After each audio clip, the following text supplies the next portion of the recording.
So you have deserts in the States, don't you? We don't have deserts in this country. Yeah, we do. Yeah, I've been to deserts out west, Colorado, New Mexico, Arizona.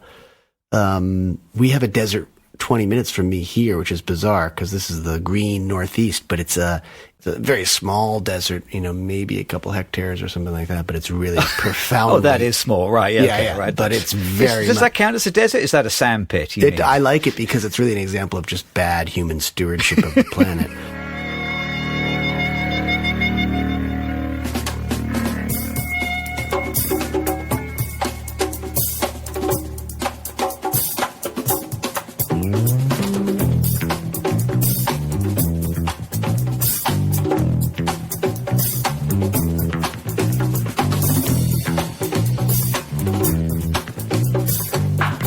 Hello and welcome everyone to the Two Real Cinema Club. My name is Andres Lorente. And I am James Rosica.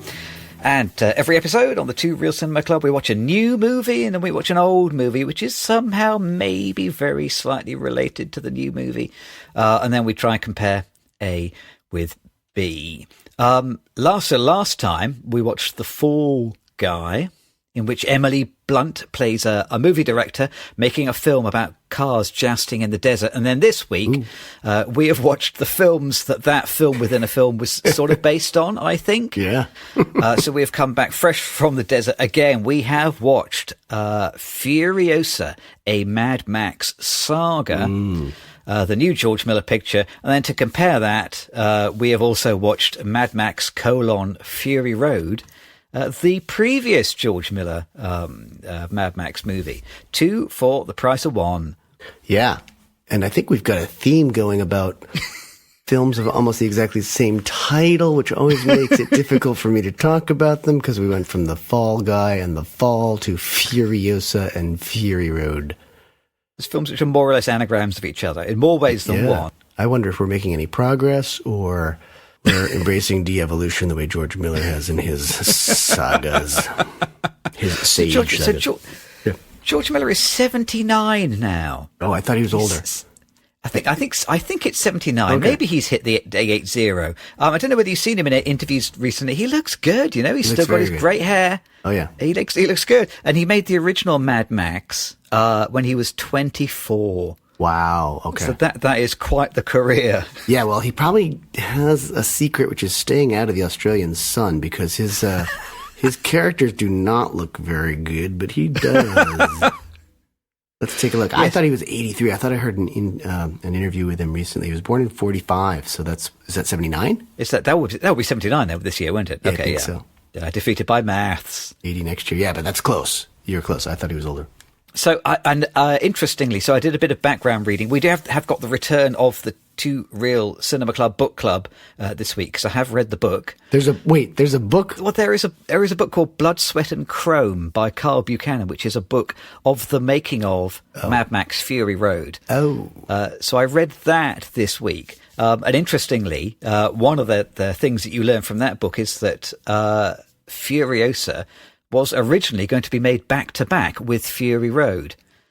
And then when that wasn't practical, they were going to make it as an anime film to release as a kind of sort of like a tie-in and a promo for Fury Road.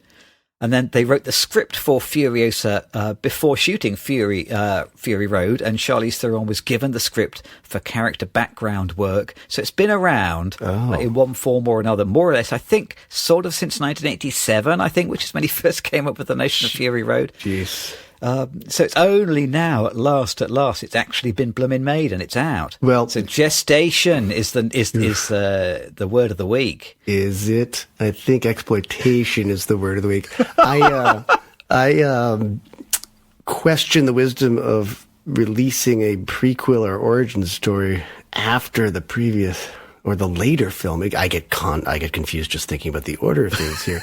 It's because we'll talk about it later, I suppose, but we know a lot of what her next story is, so it's very odd that you're finding these things out after you've seen the other film. So it's I question the wisdom, but as I said, I don't think it's about great storytelling or gestation. I think it's just there's more money to be made. So.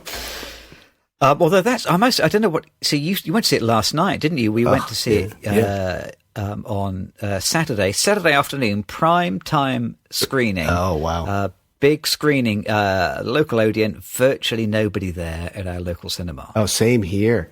I mean, I went late on a Sunday night, but it's a holiday weekend. Huge theater, our biggest one downtown here, and so there were 3 people in front of me in an empty theater, and I was amazed because a group came in and sat right behind me. There are open seats everywhere. This group of 4 sits right behind me, and then there were a couple pairs towards the back. So I would say there were 12, 13 people maximum. So you may think there's money to be made, but maybe not. Maybe not. There's another interesting point about this. Like, you hire certain actors to open a film, and one of the actors hired here doesn't appear until over an hour into the film, I don't think. So that may be, I don't think that's part of the reason it's not opening well. But and of course, not opening well is still making $30 or $40 million in the weekend so far. So far. Yeah. Although that's on a budget of, is it 220 million? Oh boy. That's what I read. I'm just going with IMDb. There'll be a movie eventually called I Am DB. DB. The movie. I have it at 168 million, so. Okay, right. I wouldn't be surprised if it was over 200 million, but they're claiming 168. Well, we drew straws. Yeah. You got Furiosa.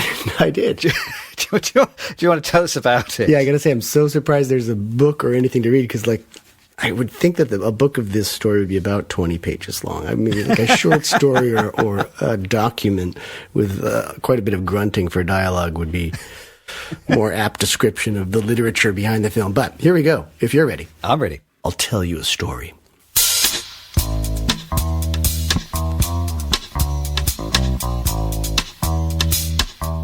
George Miller directed this film, as I think he's directed all the Mad Max properties. Yeah. Written by George Nick Lathoris? Yes, Nico Lathoris. I wrote down Nick. I thought I saw Nick in the... Nick to his friends, probably. And so he was. I don't know whether you've seen the original Mad Max. He played a car mechanic in the first Mad Max film, which is how he and George Miller know each other. Is that a black thumb?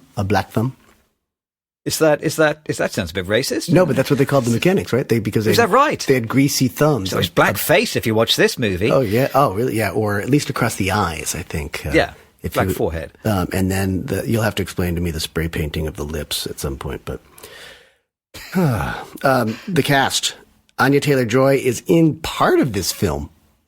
And then Chris Hemsworth is in all of it. And then there's some other actors that I'm not going to mention because I just want to get right into it. I'm so excited.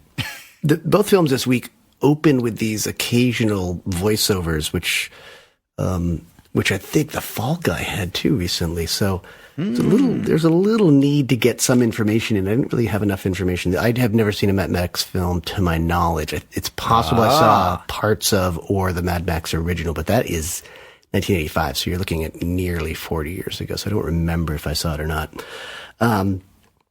The first true image of this film is Furiosa and her younger sister pinching a peach from a tree in some forest outside their idyllic home of what we think is the green space. We get a quick shot of the green space. It's lovely. Actually, I'm going to interrupt you already. Yeah. You haven't even started. I'm going to interrupt you. Yeah, please. So deeply have you imprinted the notion of the importance of the opening image on me. Oh, yes. These days, I always make a note of the opening image. Oh. And we have... So you're right, we do have this voiceover, and we do have a little bit of archive footage of some trees bending in an apocalypse. Yes. Right at the beginning of the film. And then we have a shot of the history man. It's this kind of elderly guy with long greasy hair and tattoos all over his face. Everywhere, yes. Who look? I don't know. Do you have an M&M's advert at the moment where there's a guy with tattoos on his face? No. Okay, this seems to be absolutely everywhere in the UK at the moment. And that guy really looks like he's the older version of the guy in the new M&M's advert. That makes sense, though. M&M's are tattooed on their faces, basically, so it does make sense. I'm guessing that this guy, the history guy, the guy who's kind of telling us, or let me tell you a story, that is kind of George Miller himself, isn't it? That's like his avatar, I think. Okay. So I think he presents that as the very opening image of the movie, as if to say, Sit down, kids. Let me tell you a story. Yeah. It's me, George. You're in safe hands. Yes. And then we get the green place and the peach. But no, and let me carry it. I'll let you carry on. It does lend the sense that it's a piece of literature. You get this narrator telling the story. I kind of that struck me. I was not prepared for the opening monologue beats or the opening voiceover, so I didn't get a lot of the information. But there's war and all that, and the trees bending. I guess this is all post-nuclear, post-apocalyptic sort of stuff. But we do still have this one green space where we'll see mention of it in the other film as well. And this book is chaptered as well. This is another thing that's, like it's a literary piece of sorts, or pretends to be one. The first chapter is called Pole of Instability. Did I write that down correctly in the dark? I didn't write it down at all in the dark, so I'm quite prepared to believe you. Okay, we are clearly in a post-literate society already then. Furiosa sabotages the motorcycles of some of Dementus's men. We'll talk about Dementus here. They're feasting on some horse that they probably stole from Furiosa's people. That was my guess. Furiosa is kidnapped by these guys, but before you know it, we are seeing her being taken away. And we're into the first. There are a few chase scenes in this film, and this is the first of just one or two chases in the whole film. It's a short film, by the way. Furiosa's mother tracks her captors, and she's going after Furiosa to try and bring her back to the green space. But Dementus she basically has to track them all the way back to Dementus's, I want to say his current lair. He's sort of like this nomadic leader, caravan, wannabe. Yeah, he's got this caravan, and the mother tracks her all the way down there, and rescues her daughter, Furiosa, but she's ultimately tortured to death by Dementus's men. But mother says and begs Furiosa to plant this seed, grow fruit, and protect the green place. And then certain questions came up for me. Can Furiosa keep both arms for the entire film? Can she plant the seed in the hostile physical and human environment of post-apocalypse Australia? Can she protect the green space? Now, we actually know the answers to all of these questions because this is a prequel origin story sort of designed to milk intellectual property for another $500 million. But that didn't prevent George Miller from spending, we think, nearly $200 million remaking this film, which I think he's remade a few times before. So it's his fifth go around this time. I mean, this is the big problem with making anything as a prequel, isn't it? Because half of the characters have this, I guess you would call it plot armor. Is that what you call it? You know for sure that they are not in danger. Yeah. Because we've seen them in the film, which is, happening later down the timeline. Yeah. So there are a whole bunch of characters in this movie where we know that they are absolutely safe all the way through. And even if we know that bad things will happen to them, we can anticipate what the bad things are because we're being told the story of how they got to be the people they are in the subsequent film that we've already seen. So I think it's a problem for a film like this. You're exactly right. This is the challenge of making a prequel. And I think we might have to rely on your knowledge here a little bit to sort of figure out what the sequence of these films really is and what characters are alive and dead at any one moment. I mean, they're mostly dead in each film. But I ask, Furiosa will have to change alliances from Dementus to Immortan Joe, who we've seen if we've seen other films. She'll have to learn how to drive and become a road warrior from either a character who looks a little bit like Tom Sizemore and George Clooney at the same time, or neither one of them. And she may possibly... It's like a digital average of those two characters. Exactly. That's a good observation. Yeah, that's good. And she possibly may have to chew off her own left arm in order to do the impossible of protecting the green space, all the while destroying brown space as far as the eyes on the screen can see. Good. That's the beginning. We can go into much more detail, but I don't want to spoil anything. Well, if only we had some sort of bell that we could ring to warn people about spoilers. Well, they don't. Yeah. Look what I've dug up out of the sand. Let's ring the spoiler bell. Yeah. Because you've set it up pretty convincingly. The spoiler bell in this film really is like this big sound. You hear it a lot. That's right? the soundtrack to the whole movie. Let's ring the bell now, and then we'll rev up our engines a bit more. It happens every once in a while. It just comes out of nowhere.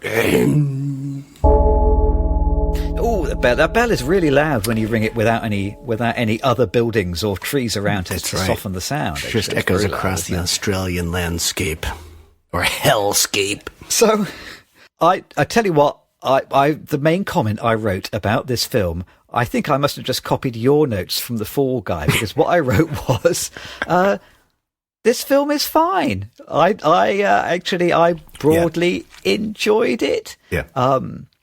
I think it certainly doesn't feel like a generic film to me. It's going over a lot of the ground that we have already seen with Fury Road and the other Mad Max films, but it is also its own thing. And I think, broadly speaking, I enjoyed it. It was at its best when it was trying to repeat the beats from Fury Road. Yeah. But there's a whole bunch of other character stuff in between there, which I thought was perfectly fine. It didn't absolutely rivet me, and I didn't think it was wonderful and unmissable. But as I've already said many times on this podcast, I hold Fury Road in very high esteem. Mm-hmm. I know you haven't told me what you thought about Fury Road yet. We will talk about that after the break. Mm-hmm. And I'm already a bit anxious because I really, really love Mad Max Fury Road. And we'll talk a bit about why I think maybe that is. Yeah. I thought this film was at its best when it was trying to remind us how great Mad Max Fury Road was. And then there's some other stuff which is fine.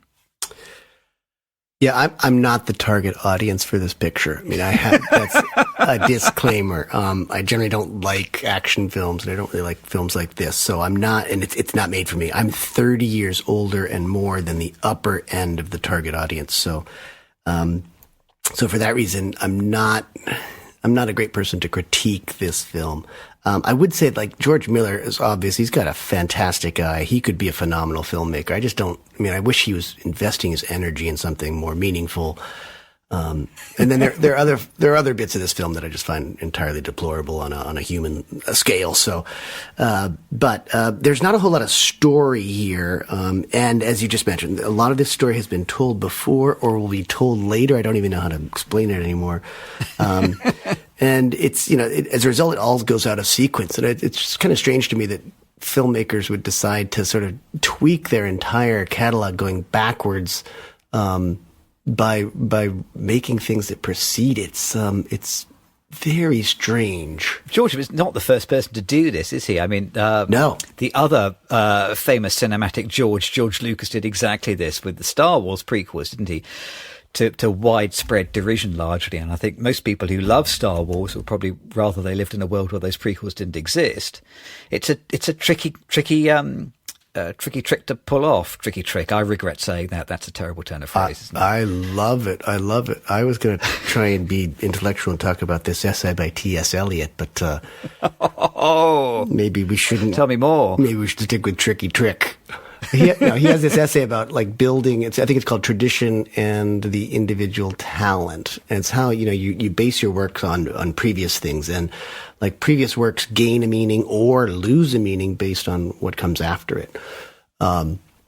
So it's interesting that, you can change other works. Like, the Bible has become more or less significant over the years because, and I think of it as literature, of course, based on what has come after it and how people build on the Bible. But at the same time, I think an artist can sort of change their own catalog by going back and making things that are related to earlier pieces. So it's just it's a strange decision to me, because and especially because I don't think we're making much new ground here. These films seem very similar to me. I'm going to confuse myself and the audience when we talk about them because they are so similar.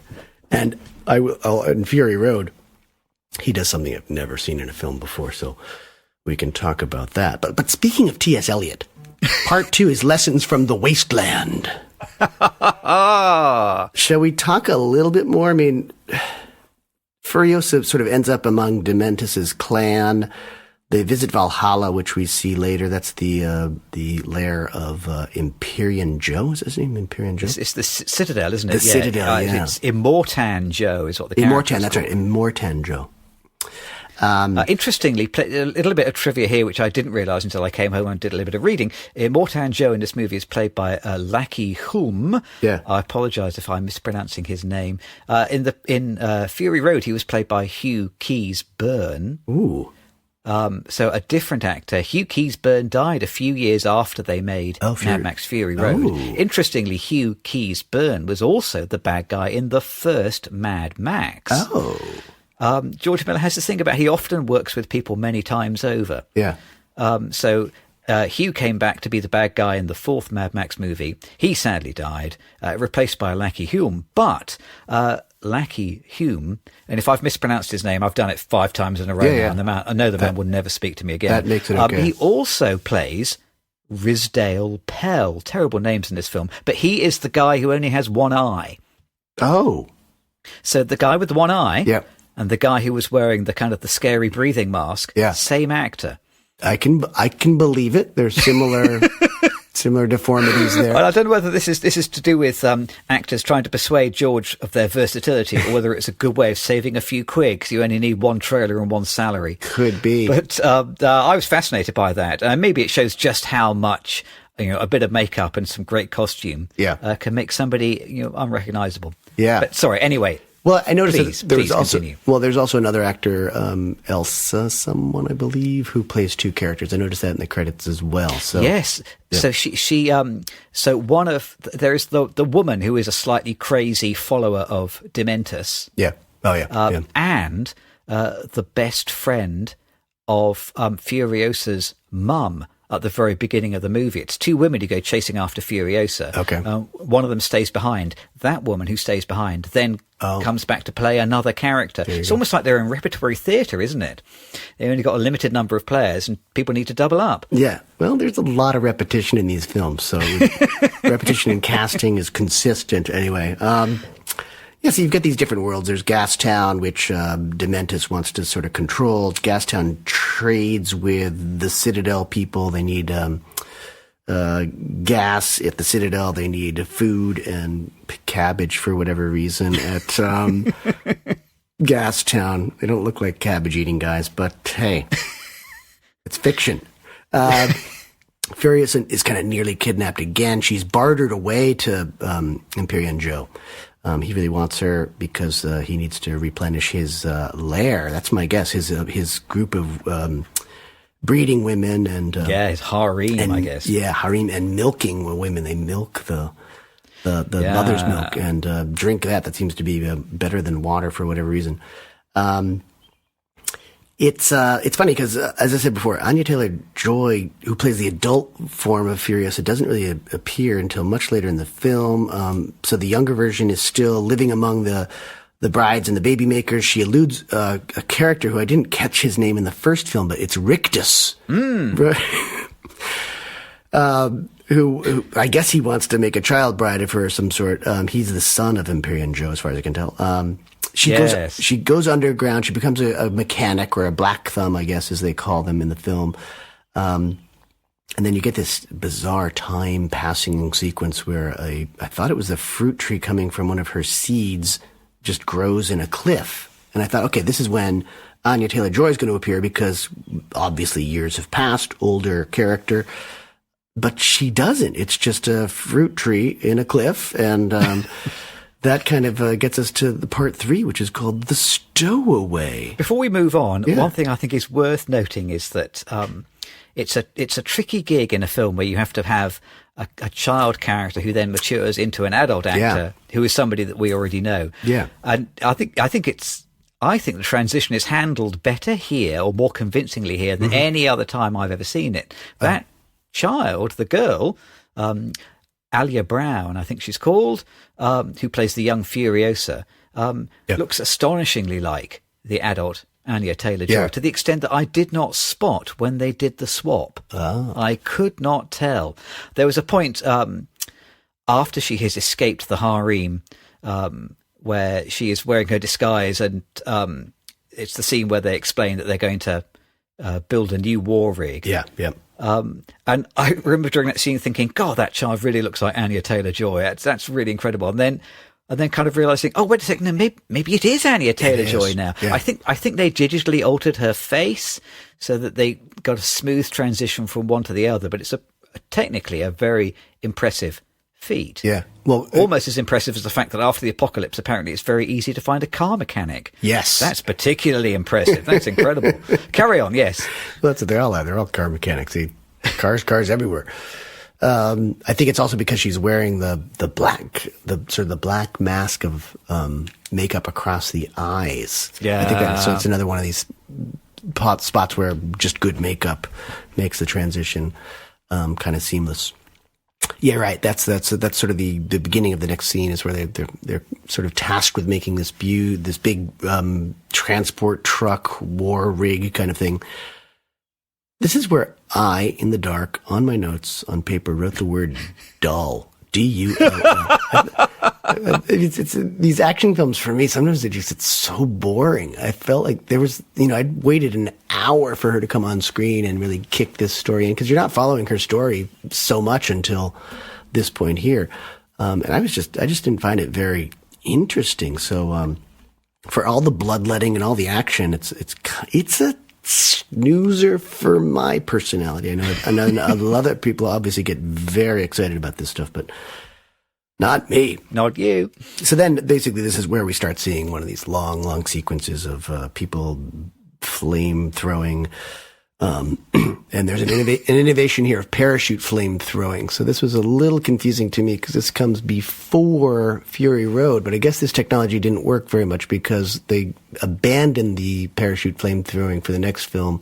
But they also here, they didn't have the, what would you call that? Catapulting, like lorries where they sort of have these catapults on top of trucks following the rigs, and you could sort of fly a little bit and then drop onto a rig. He seems to have some.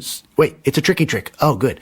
It's a tricky trick. It's some kind of trick. I'm so glad I coined that phrase now. Yeah, so there's some new tricky trick in every new technology to better throw flames and bullets. There's a long chase scene where she meets up and works with Praetorian Jack, who's sort of a mentor, sort of a love interest.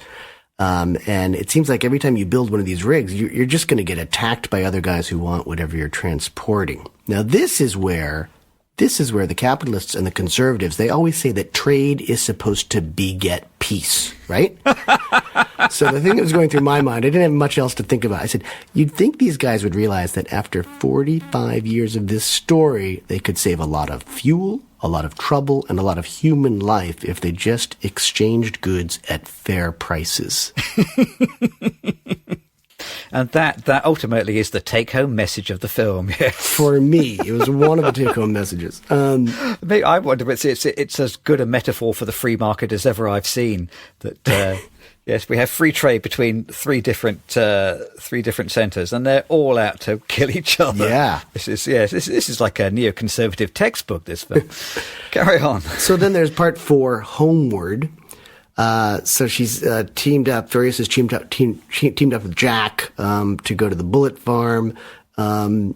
It's funny because he says that he's going to sort of mentor her. He's going to take her on and turn her into a road warrior.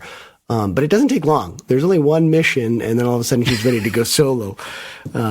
So that was a time sequence that could have been maybe explored a bit more. A little montage there would have helped.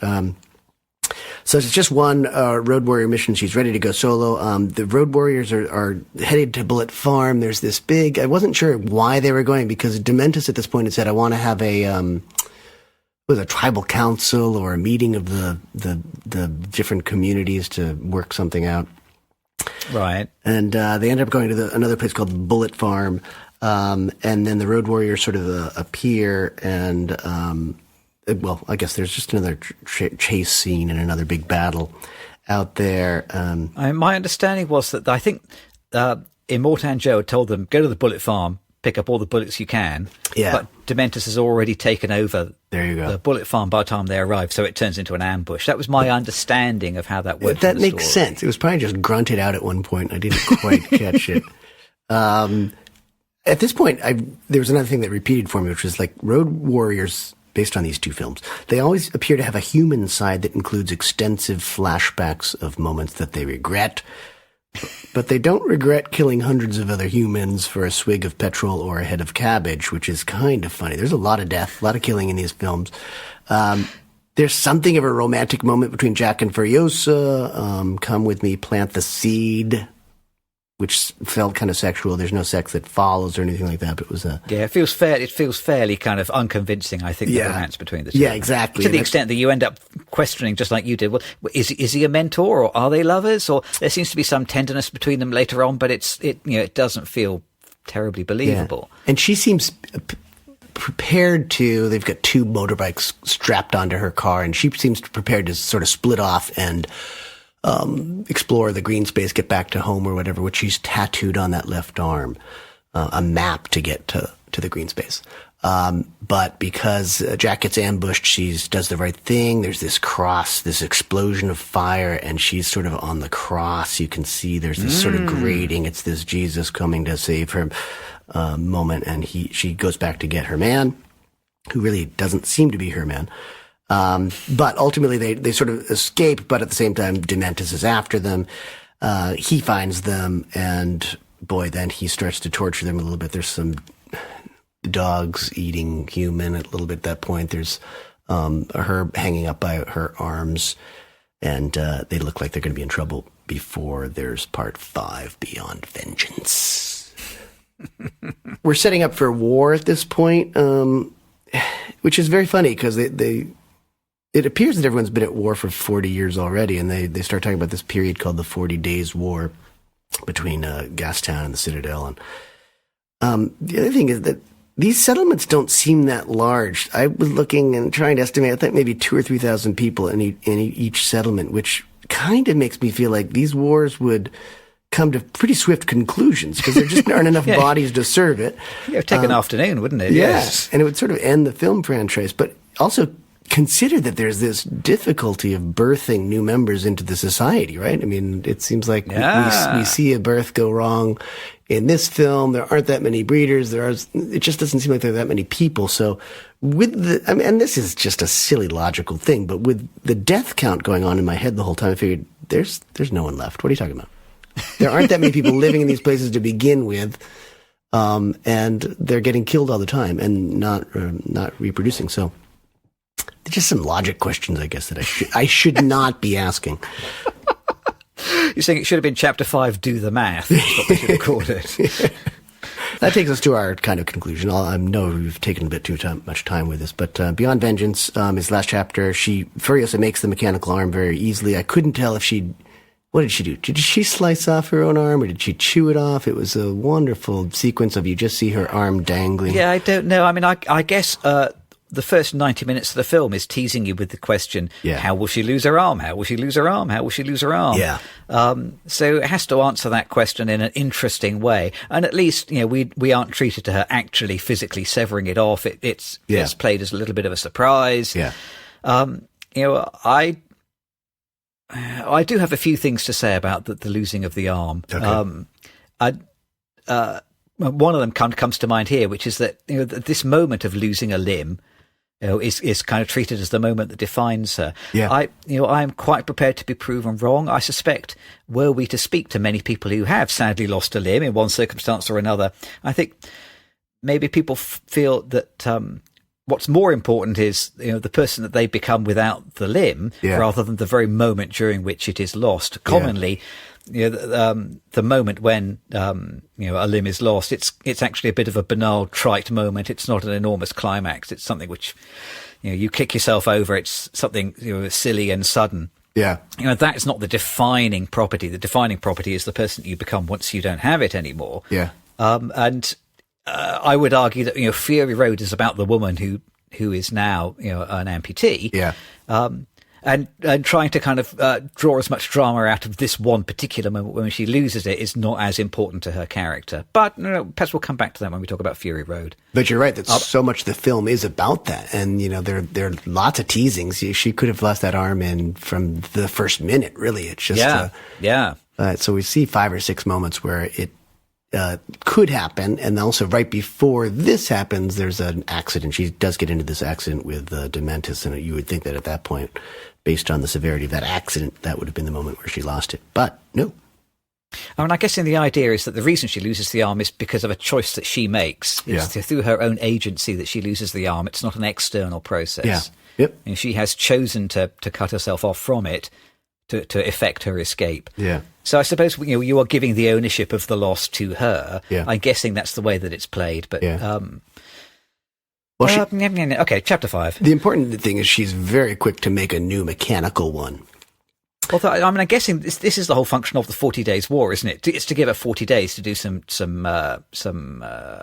engineering experiments. I guess so, and get a new car. Yes, yep. New wheels. You'll have to explain to me sometime the porcupine people, I called them, the armadillo people. They appear in both films. They don't do a whole lot, but they've got almost these long flowing, not dreadlocks because it looks like cloth material, and they're on motorbikes. They come out at one point. There are a lot of things that sort of happen randomly in these films. But ultimately, we want to get to the final confrontation where Furiosa wants to track down and chase Dementus. He's basically responsible for torturing and killing her mother. She ends up rifle whipping him incessantly before she... This is, okay, my favorite part. And then it's good that we mentioned the peach at the beginning because... she ends up sort of not killing him as far as I can tell. She grafts a small peach tree onto his naked and decaying corpse for what will be his lingering yet terminal punishment for being a son of a bitch who killed her mother. And that was clever. I kind of liked that bit. And then it becomes Fury Road. Suddenly, Furiosa kidnaps the favored brides and child bearers, and suddenly I was literally rewatching Fury Road, I guess to confirm that, in fact, that this is an origin story prequel, which I could not spare another 2.5 hours. I left the theater. I'm guessing that... those were scenes from Fury Road. They are genuine scenes from Fury Road that have been inserted in between the credits at the end of the movie. I'm guessing with the intention of reminding people who haven't seen the other film for 9 years, remember these bits? Yeah. Look, we thought about it, we fit it all together. I agree that there is something, what I read in mine is Sisyphean about the ending somehow. It feels like a proper sort of Greek or Roman myth ending. And really... seen from that point of view, the whole film then takes on this kind of literally mythic with a capital M perspective. The whole thing feels like a myth or a legend.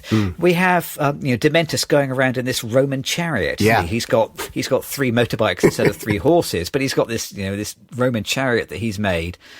And he's been made up, I suppose, to look like a sort of Old Testament figure, hasn't he? I guess. Yeah. I mean, he looks like Moses or something like that. Yep. It's the way that they have kind of done him with his makeup. It's like a reference to a whole panoply of ancient literary sources. Yeah. I guess that is the angle that the film is aiming for. And in the same way that on a practical basis, there's no way you could grow enough cabbages to feed all those people.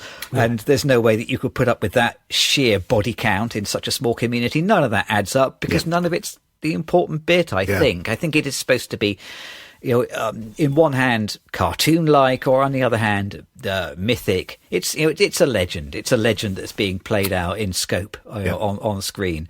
And I think once you've decided that you're prepared to accept it as a story with the tone of a legend, I think many of the complaints about what's believable, is there just too much violence?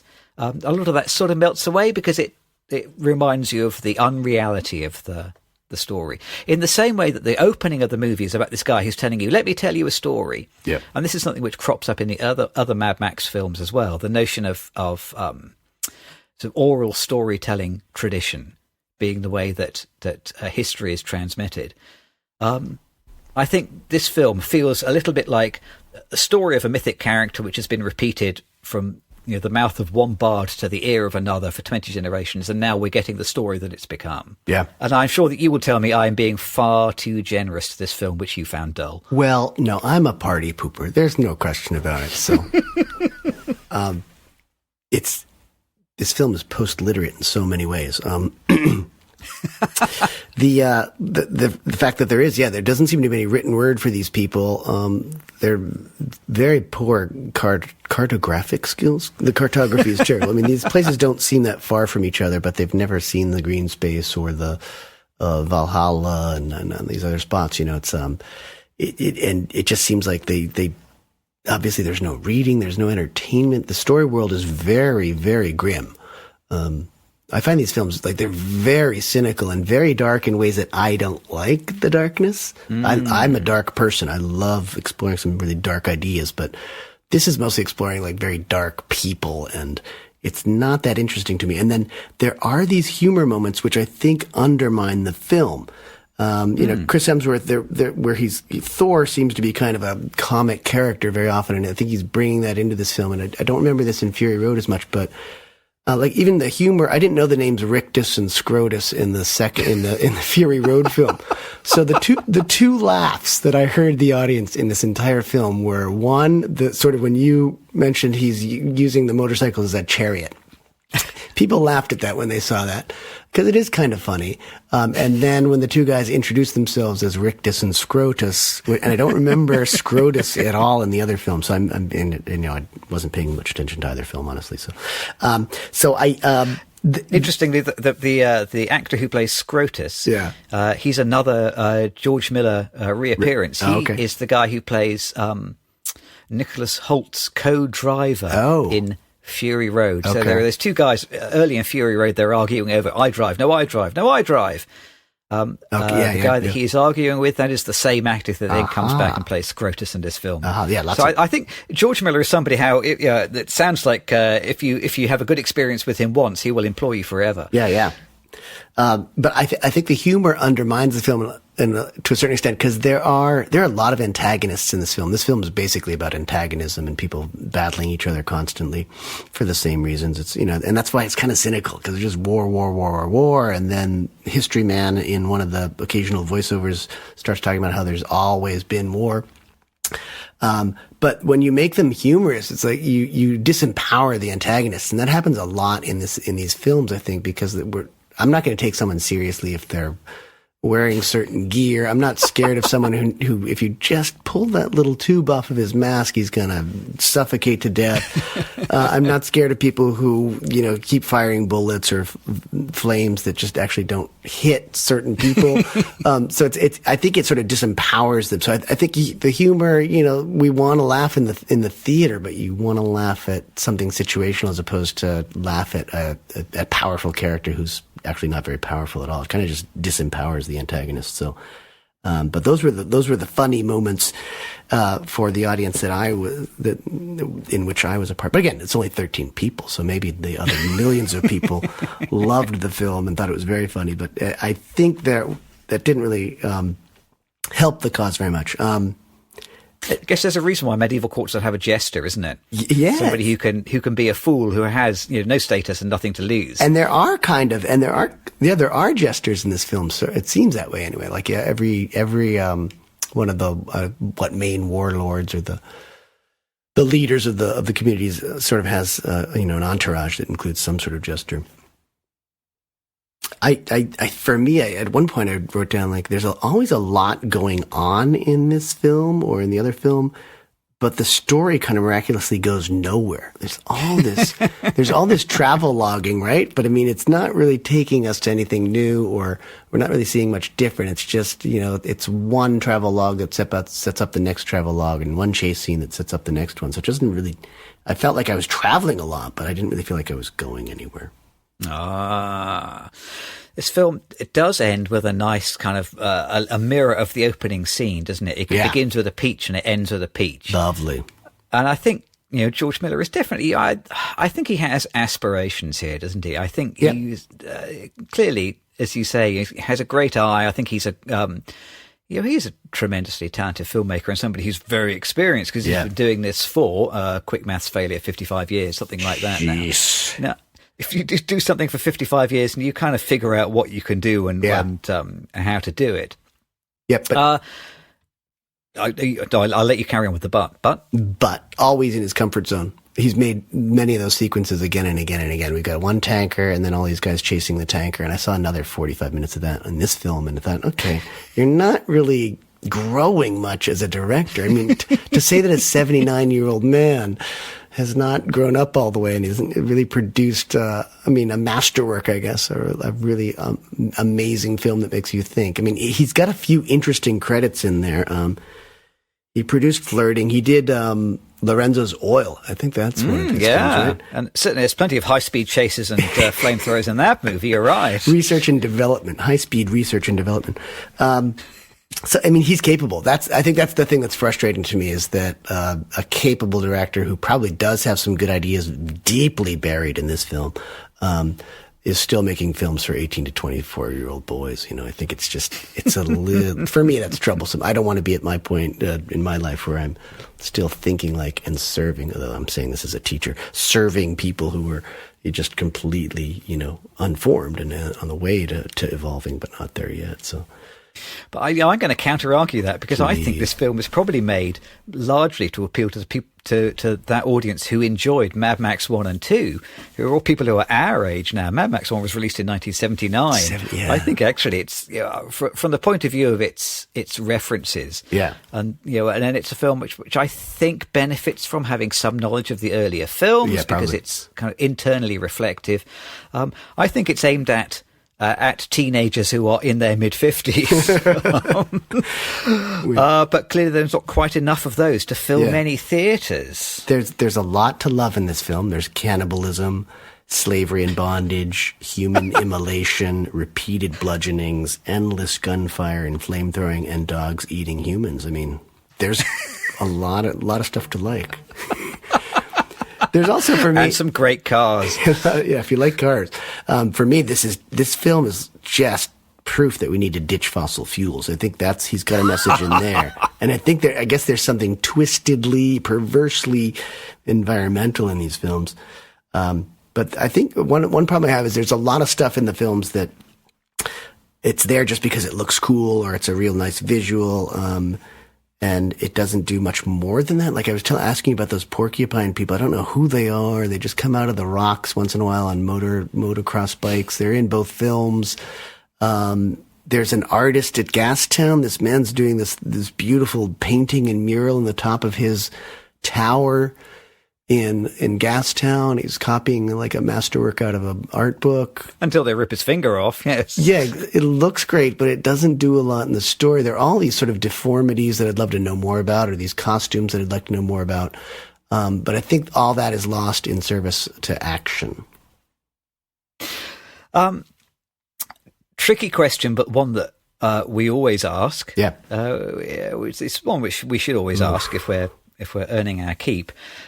What do you think? And I think I know what you're going to say. What do you think, Matt? What do you think Furiosa, a Mad Max story, is about? Wow.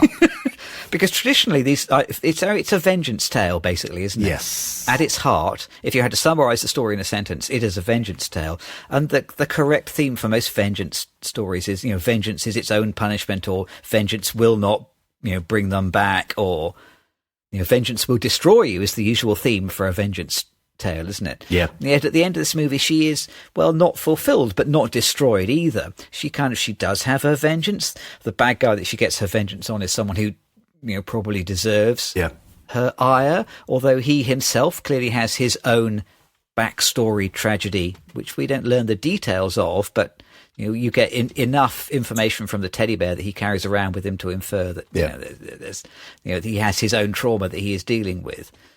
Yeah. I thought the film looked great.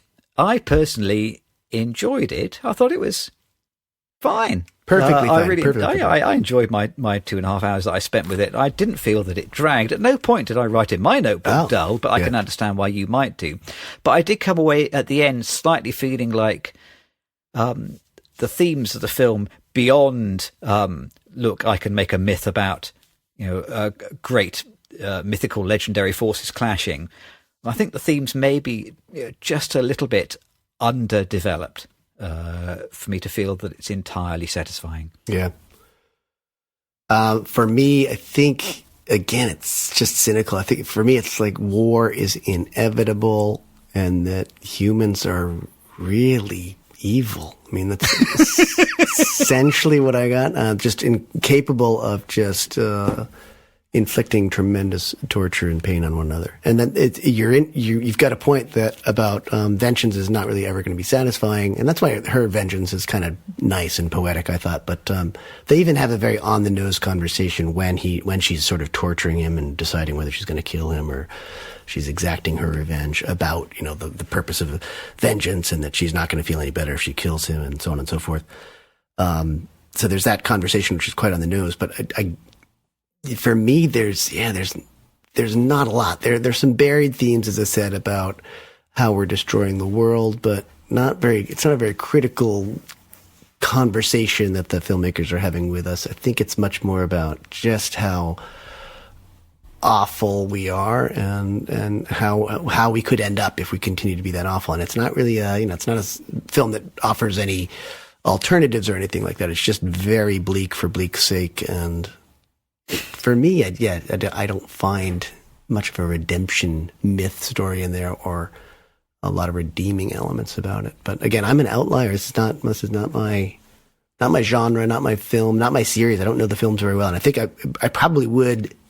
Oh God, I hate to say this. Benefit from watching the other 8 or 9 hours of films. I could hear the inverted commas in your voice there. Yes.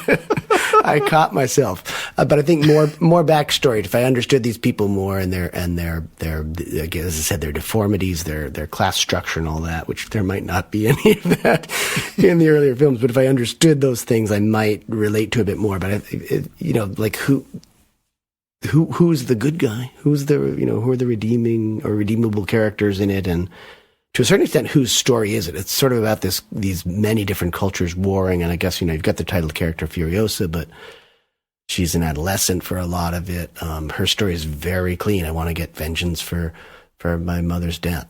And even the torture scene of the mother is not very clear. What on earth were they doing to her? She was just crossed up, and she was like on a crucifix of sorts, and I couldn't exactly tell what they were doing. It looked like a vivisection or something like that. Something nasty. Something very nasty. Yeah. So again, it's just, you're exploring some really dark stuff that I wonder if that's really necessary in the realm of public ideas, I guess. Well, speaking of the realm of public ideas. Were we? I don't know. If ever there were a guardian of public ideas, yes, that the wasteland would benefit from. Yeah. And I tell you what, I think that they would fit right into the world of Mad Max, because they've already got the vans. Yes. We should phone up the Cliche Squad and see what they've got to say. Cliche Squad. You're spot on. Like, cliches are very public ideas, right? They're just so common that they've become cliche. Ideas which are too public, I suppose. Yes. That there's something about these Mad Max films. They are their own sort of thing. I might talk about the series as a whole a little bit later on after the break, but they are kind of their own thing to the extent that they're well known enough to have become their own sort of cliche. So you can talk about, how was the schoolyard at lunchtime? It was like Mad Max out there, and everybody knows exactly what you mean. Mm-hmm. So in a way, Mad Max as a title on a page, it isn't a cliche, because it's only a cliche when it's applied to other things. Here, it's the cliche at home. It's the place where it was birthed. Where it's original, not a cliche. So the whole notion of bike riding, sandy, post-apocalyptic warmongers is only a cliche because it's been done so effectively and extensively in exactly these films. Mm-hmm. I did write down one proper cliche, though, which I found a little bit difficult to understand. The cliche is girls have long hair. There is a reveal kind of at the midpoint in the movie where Furiosa has been passing as a boy for many years, helping to build trucks and working in the mechanic's dugout. Yeah. And then during this one battle, she gets her hat knocked off, which means that Praetorian Jack, that's what his name, isn't it? Yeah. I think spots for the first time, "You have long hair. You're clearly a girl." I'm not convinced that the long hair is exclusively belongs to girls in this film. Immortan Joe has more hair than anybody else on screen. Exactly. He's clearly a boy. And also, I didn't really quite understand why she wasn't able to maintain her haircut. Because surely that would have been easier than trying to tuck your hair into a hat for for the preceding 8 years while you disguised your identity. Yeah. Did you spot any cliches? Well, I think I'm glad you mentioned that one because there are times where she's cut her own hair and she's kept it very well shorn. So why it had to be long at that sequence other than to reveal her as a woman. So you're absolutely right. That's a great one. Girls have long hair. For me, well, along the line of women, women carrying plants to reseed the world. I know we've seen this in other films, but I just feel like, and I kind of like this cliche because I really do feel that we're not going to make any advances if men are always sort of in control of the world or dictating how things happen. So I agree with this cliche. So I kind of actually like it.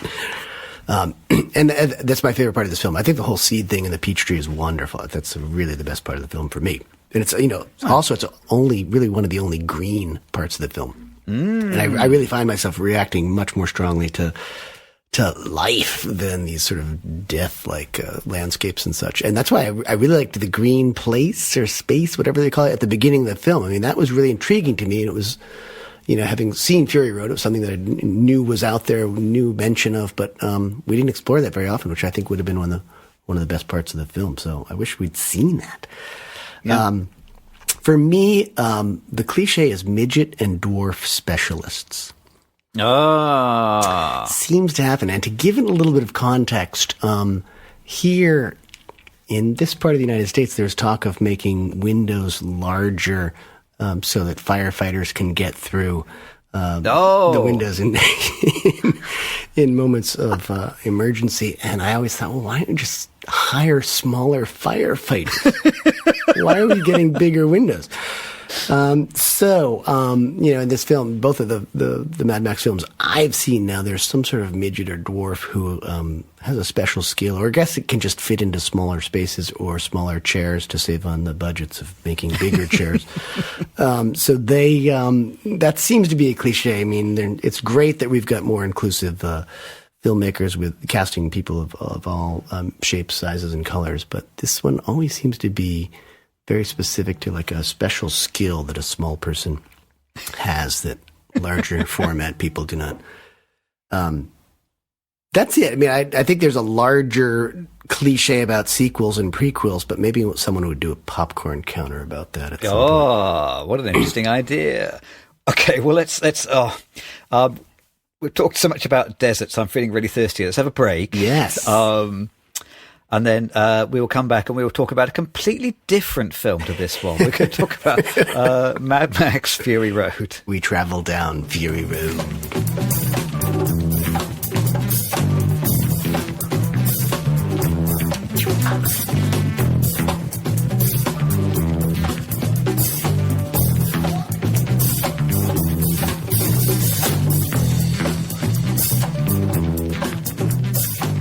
We are thrilled to announce a new podcast from the TRCC stable. Yes. Do you know all about dopamine? Do you like to talk to strangers about neurotransmitters? Do you have lots of opinions about the brain and, interesting stuff about the brain? Then join us every week for our new podcast called Every Idiot Thinks They're a Neuroscientist Now. We'll be talking to guests like that Uber driver who thinks you should go on a dopamine fast, whatever that is. The guy who sells hot dogs, who keeps telling you that they're good for your neurotransmitters, somehow. That guy at work who watched a TED video once and now won't stop telling everyone how the hippocampus is where memories are formed. Even though he can't spell hippocampus, he can't point to the hippocampus on a diagram, he can't even pronounce hippocampus. And that guy that you keep running into at the cafe who tells you that coffee is good for your brain because it gives you a hit of dopamine. Mm-hmm. We'll be asking the tough questions like, what are any of them talking about? Why do they think a 3-minute video makes them an expert? And why are they all men? Join us for the new podcast, Every Idiot Thinks They're a Neuroscientist Now. We won't be answering any of your questions, but you'll hear us say dopamine many, many times because we think that makes us sound smart. Because, dopamine. Dopamine.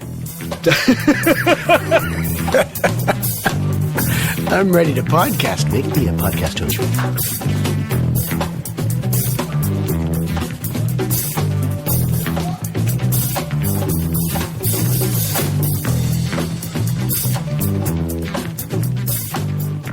And we are back and ready to brave Fury Road. I do have a question for you, James, before we continue. Yeah. And it's about amputation, which I think is topical here.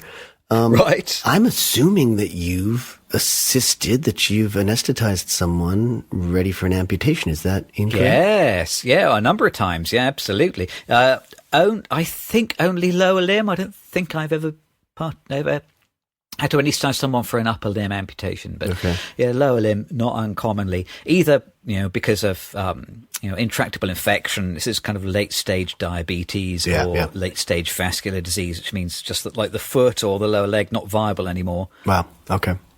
And then maybe some listeners in the Two Real Cinema Club family might not want to hear, but I'm curious to know if you watch these operations, or are you mostly focused on the patient's, vitals and. I think it's vitally important to watch because I need to know what those guys are up to. Okay. Because I do have colleagues who put a sterile sheet up between them and the surgeons and just let people get on with it and mind their own business and just look at the monitors. But I think it's vitally. But I always take that sheet down. Okay. Because I want to make eye contact with the surgeon and be able to see what they're doing and keep up. Because, some bits of the operation are extremely stimulating and some bits of the operation are really not. Yeah. Commonly, when you're doing an amputation, actually, the far end of the foot or the leg is kind of insensate now. So actually, the patients can't feel a very great deal. It's not as sore as you might think it would be. Okay. But I will tell you, they're not a bundle of laughs. Yeah, I'm sure these operations, not a bundle of laughs, but better than the alternative, I would say. Yeah. Well, now that I know that you're capable of amputation, I'm going to ask you a question, and I'm going to be very delicate. Why? Please tell me why. What have I done to you? Why did we watch Fury Road and Furiosa? And don't take my limbs. Do you have any other questions for me, Counsel? So when Mad Max Fury Road was originally released, like 9 years ago, I think like you, had absolutely no interest in it at all. I remember at the time kind of thinking, the fourth Mad Max film? Yeah. I had gone to see the third Mad Max film in cinemas in 1985 with school friends. Wow. I wasn't that impressed with it. Yeah. And I very strongly felt, 30 years on, Mel Gibson's not even in it anymore. Yeah. Didn't like the last one. Why on earth would I spend my money going to see Mad Max 4? How can that possibly be any good? So it utterly passed me by. I had no interest in it at the time. And then, but at the time, there was like a bit of a buzz about it, and people I knew were talking about it. And so, if I remember the first time I watched this film, so we were on holiday in Sussex near the beach. Children were still quite young, and we watched it on TV in this holiday cottage in Sussex. And at the time, I was utterly gobsmacked. Yeah. I know when we talked about greatest films of all time, and I told you I have 18 films in my top 10 of all time, or between 18 and 22 films in my top 10 of all time. But this was and still is one of them. So I have gone on the record saying that I think Mad Max Fury Road is maybe the finest film of the 21st century. I think it is a remarkable achievement. I think it's pretty astonishing. And I have badgered you to see it for years. And now at last I've actually got you to see it. And we deliberately didn't talk about your opinion about it before the pod. So I am kind of nervous to find out, after I've been bigging it up for so long, now I'm nervous to find out whether you thought it was utter dross, or whether it is a little bit redeemed in your mind. I'm not going to say anything. You can tell me about it. That would be great. Tell me a story, perhaps. I'll tell you, before I tell you the story, I will go on a little bit about the book club. Yeah. So I did mention earlier on. So Two Real Book Club returns. I read Blood, Sweat and Chrome by Carl Buchanan. So I know for the last pod, I read The Adventures of the World's Greatest Stuntman by Vic Armstrong. Yeah. And I thought it was probably the most boring book I've ever read. This is far, far better. So this is an amalgamation of 130 different interviews that this guy did with cast, crew, people involved and not involved in the film. So a very wide, disparate set of interviews. And then they've all been chopped up into just little mini paragraphs and pasted together to form like a single unified narrative of the making of the film. And as a book of making of any film goes, it's fascinating. It's really, really interesting, real page turner, great fun to read, exciting, heart-stopping. And the take-home message from reading the book is that this film was an absolute nightmare to make, absolutely dreadful. So I think Miller was kind of mooting the notion of making another Mad Max film in 1987. Yeah. And then I think they came together to get a story in 1997, I think it was. And there were at least two different times the film got very, very close to being made. I think they were going to make it in Namibia, and then Warner's kind of got nervous and pulled the plug. And then they were going to make it again in the Australian outback, but then they had weather which completely ruined the location just before they were about to shoot, and they pulled the plug again. And then they got the go-ahead to finally shoot it in Namibia in 2012. And then the shoot was kind of cut short, and again Warner Brothers got very cold feet, and they just said, right, you've got to finish in 2 weeks no matter what, I don't care.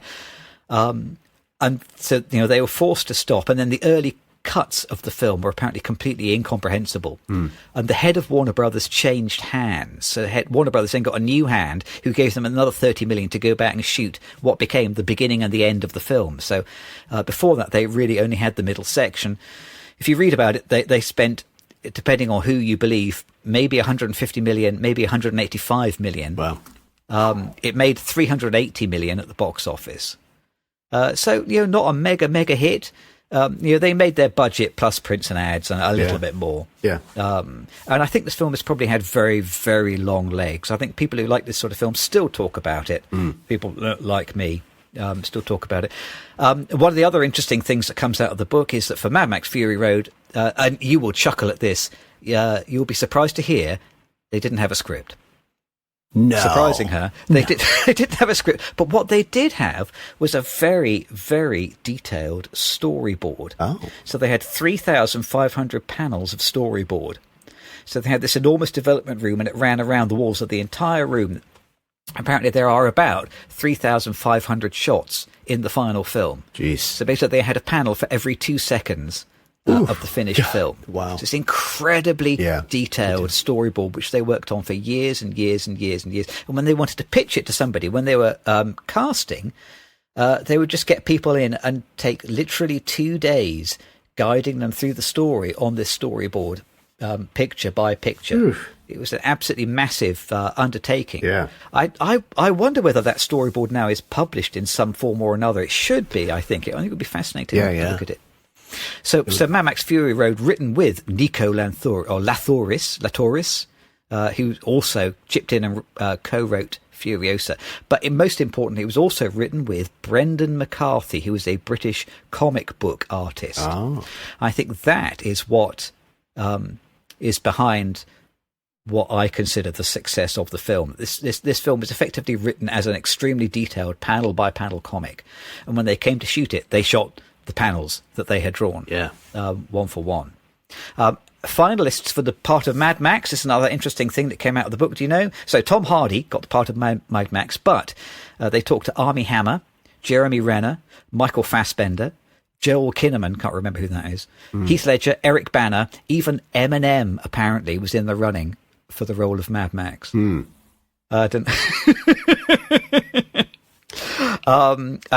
they shot 480 hours of footage. Ooh, wow. So a pretty impressive ratio of 240 to 1. Jeez. Absolutely incredible. And amazingly, a huge amount of it was shot using little Nikon SLRs. Oh. So they would have like 5 or 6 of these Nikon SLRs just running in all the vehicles. And then sometimes the vehicle would get totaled and the camera would be smashed, and they go to the shop and get another one. Oof. Wow. So just these kind of little cheap consumer cameras actually producing quite a bit of the footage for the film. So interesting. I do not envy editing 480 hours of footage. Where do you The editor, start? Margaret Siskel, is George Miller's wife. Oh. Well, she has to do it then. So she has to. So she couldn't really say no, could she, frankly? Sorry, darling, I can't do it. Yeah, if she wants to spend any time with the guy, that's where you're going to do it. The editing babe. The film that either saved or broke their marriage, yes.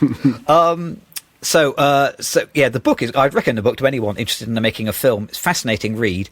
Does not make, you don't close the book and think, yeah, I really want to work in movies, though. No. You close the book and think, oh my God, I'm never doing that. That sounds like an absolute nightmare from start to finish. Yeah.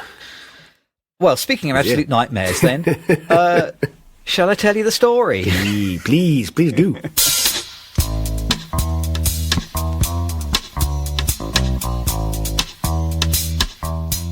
So, Mad Max Fury Road, 2015. It starts with a little voiceover, just like Furiosa, which introduces the film. It explains that we are in some unspecified post-apocalyptic future Australia. Society has collapsed, radiation has ravaged almost everything, humanity is settled into small, violent, feudal tribes that hoard the most important resources, namely water, petrol, and bullets. And we learn during the film one other resource which is prized above all others. ... So, Mad Max Rokotansky, I think his name is. He's the same character that we've seen in the previous Mad Max films. He's a loner. He is grieving and crazy still over the death of his wife and child from the first movie. He's a man who wants to keep himself to himself. He has his own demons. Until, in more or less the first shot of the movie, he is chased down and then captured by Immortan Joe's war boys, complete with pale makeup and eyeliner, who string him up to use him as a dehumanized blood donor, a blood bag they call him. So they use him to top up anemic dying warriors.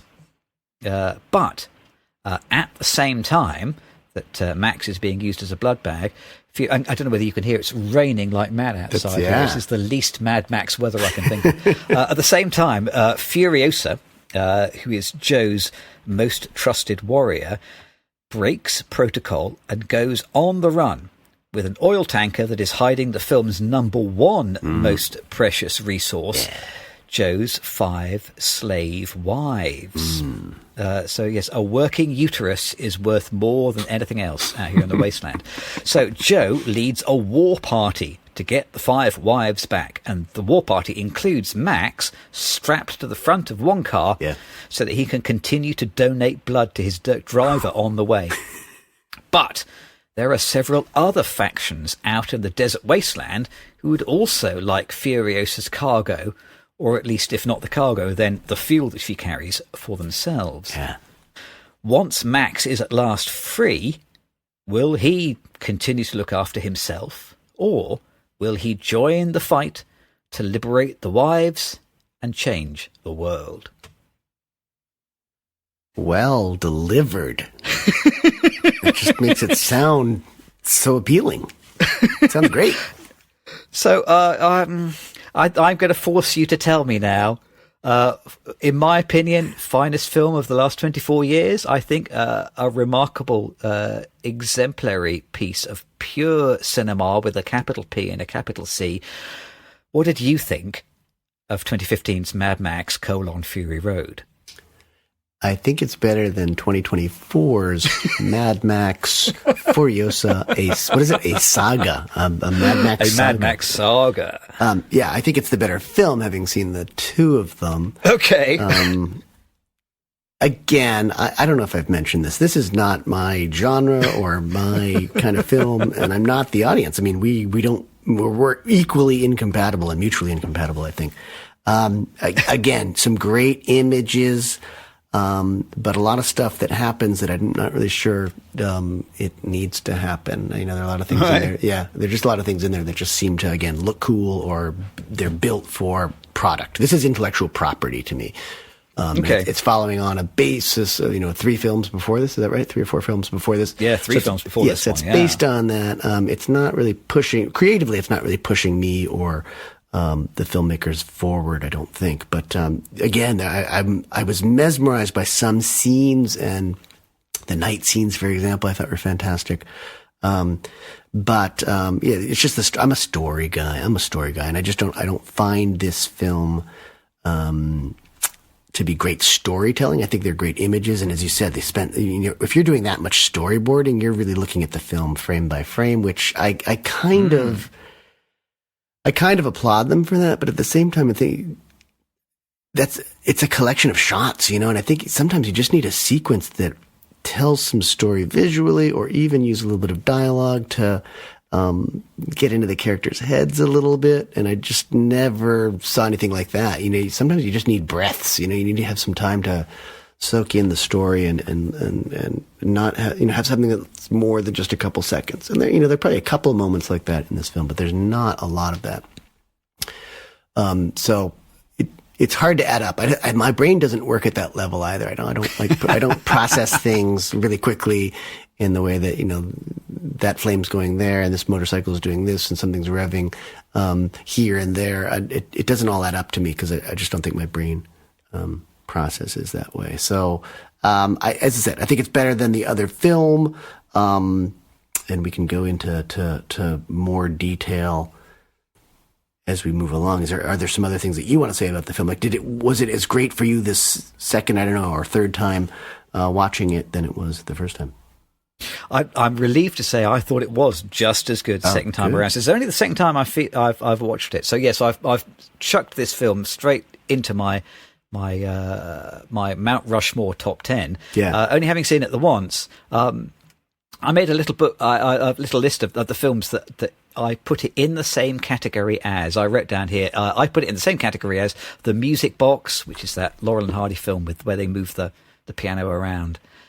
Rear Window, Citizen Kane, 2001, Apocalypse Now, The Seventh Seal. I personally think it is that good. Wow. And I find myself scratching my head. How is it possible that the fourth film in a fairly iffy franchise that had its previous installment 30 years on, that no one was asking for, with a complete change of cast, that was made in utter chaos. How is it possible that this film has turned out to be, in my, and I use the word humble with a capital H here, opinion, it is one of the greatest films ever made. Yeah. We should talk about the opening image, because I'm going to force you to linger on that, as I will from every film here on in now. So it begins with the narration and the archive footage, which is just the same, just spliced straight into Furiosa. It's the same opening. Yeah. And then we get Max himself. He's kind of standing next to his car. He's overlooking a valley. This lizard turns up and he eats it. Yeah. At the time, he's hearing voices. He's trying to escape his demons. Yeah. Basically, to Max, who is sort of a passenger in his own film. He's not really the most important character in this film. No, not at all. And he begins the film basically aloof. He's looking down on the world from above. He is above everything. He has his own demons. He's trying to escape his own trauma or his own PTSD. And just in the same way that the bookends of Furiosa start and begin with that peach, and it's very elegantly mirrored. At the end of Mad Max Fury Road, we end up with a shot which is almost exactly the opposite, which is Max, right down on the ground, looking up now, and he is surrounded by people where before he was completely on his own. Now he is grounded where before he was aloof. Now he is among other souls where before he was entirely isolated. It's a complete change for his character. It's this entire arc which he has gone through and which has been hard earned. He doesn't make his switch or change his mind quickly or easily in this film. I think George Miller knows how to begin and end a story. I'll say, it's well done, and he's sort of disappearing into the masses at the end, and literally disappearing entirely. So, great. Both of these films have great opening and closing images that really do bring the story all the way around. There's a lot of stuff in the middle that I take some issue with, but I love beginnings and endings. So I think they've done a good job in this film for sure. And I have to ask you, because it's striking how similar that opening image is to a scene in Furiosa, where I think isn't there a shot of Mad Max? It's just in that same spot. And But I think that brings up these questions. I guess I'm too logical sometimes. It brings up these questions like, is that the very moment that he's about to get chased by the warlords in the Fury Road film? I think maybe it could be that at the beginning of Fury Road, he has dreadlocks, doesn't he? Whereas I think in that little clip in Furiosa, he has short hair. He does. So I don't think it can be the same moment, but it could well be the same vantage point. And an actor gets a credit for that. In the credits for Furiosa, there's Mad Max appears. There is. Yeah. Apparently, he is played by the man who was Tom Hardy's stunt double in Fury Road. That makes sense. In Furiosa. Yeah. So it's not Tom Hardy who's rolled up, but it is the guy who played him from behind. Yeah. I was just wondering about that. Yeah, like Mad Max, he's in the films. So again, you're looking at the timelines and everything, and I shouldn't do that questioning. I've got to embrace disbelief, I guess, right? That to suspend it and just roll with it. I think it's like all those great Greek myths. Odysseus goes and sails off he's at the kind of the Trojan War for 10 years, isn't he? Right. And then he's on the Mediterranean for 10 years, and eventually he makes it back after 20 years, and his dog is still alive waiting for him. Like, the maths doesn't quite add up in these myths and legends, and it's all right, I think. Quick question for you, because this is a medical question. How long can he give blood to other people without sort of regenerating or like having blood returned to him? Is it a perfect transfusion where his blood flows through the others and comes back to him, or is he losing blood? I think it's a one-way trip. I think the blood leaves him and goes into them. Yep. But I think he can grow his own blood again relatively quickly, so long as he eats plenty of protein and iron and gets plenty to drink, though. So it doesn't look like he's in an optimal nutritional state when we see him tied up in that cage, though. Yeah, because I can only give a pint every 3 months or something like that. But he's okay. He's a miracle donor, and they've even they've tattooed that onto his body, right? There's all this. Yeah, I'm not sure how they do the antibody tests to determine that he is a universal donor, but well done. Some technology has survived. Yeah, O negative or something like that. I guess I don't know. All right. Yeah, I think he's O neg. When you and I first arrived at film school, we had a visiting speaker. I cannot now remember who it was, but we had a visiting speaker who went round, and he just asked the 12 of us in the classroom, what do you feel you're good at? Like most students, I probably thought I was good at everything, and the truth was I was good at nothing, and still am not. But I had to choose something, so I told him, action. I told him. I can remember this because the reason I remember it because I remember his response, which was he said, "Oh, do you mean action meaning character expressed through action, or do you mean car chases?" And obviously I meant car chases, but I nodded and I said, I mean character expressed through action. Yes, obviously that's what I mean. But I think this film is a great example of character expressed through action. I think we learn who the characters are just by watching them do things. In the same way that when if you go to a new place of work and you just watch the other people now that you're going to start to work with, you learn about who they are and and who knows what's what and who is the head of the pile and who is at the bottom of the pecking order. You can learn all that just by watching what people do and how they interact. And I think we are similarly gathering information in this film just by watching how people behave. Nobody explains particularly that nobody needs to tell you Furiosa is a fierce warrior and everybody respects her, because you can just see by the way that people treat her and by her body language and by the way that she acts. You can read all of that story. Sure. Which means that when we come into Furiosa now, we get given a single definitive answer to the questions of, why did she get like she is? How did she lose her arm? When actually just being presented with the character and making up your own story about how she got there and why she is the way she is I think is much more convincing. I think Furiosa, I think all of the characters in the film feel more rounded and developed for the fact that we are told very little about them. I think they are well enough painted characters for us to feel informed without having all the little details filled in. But I don't know whether you feel the same way. I presume that you watched Fury Road before going to see Furiosa, am I right? I did, and I'm wondering, I keep wondering if that was a mistake, or if just watching both films was a mistake. But I say that in jest. I did, yeah. And for me, I think you're right. But I also think that I wouldn't say that these are super deep characters, so it's not that complicated to draw them visually, I don't think. With a franchise like this, you're so familiar with the story world and what's going to happen or what little is going to happen that it's not that complex a thing to draw the characters. So, I mean, I think you're right. There's not a ton of dialogue. There's a lot of grunting in the film.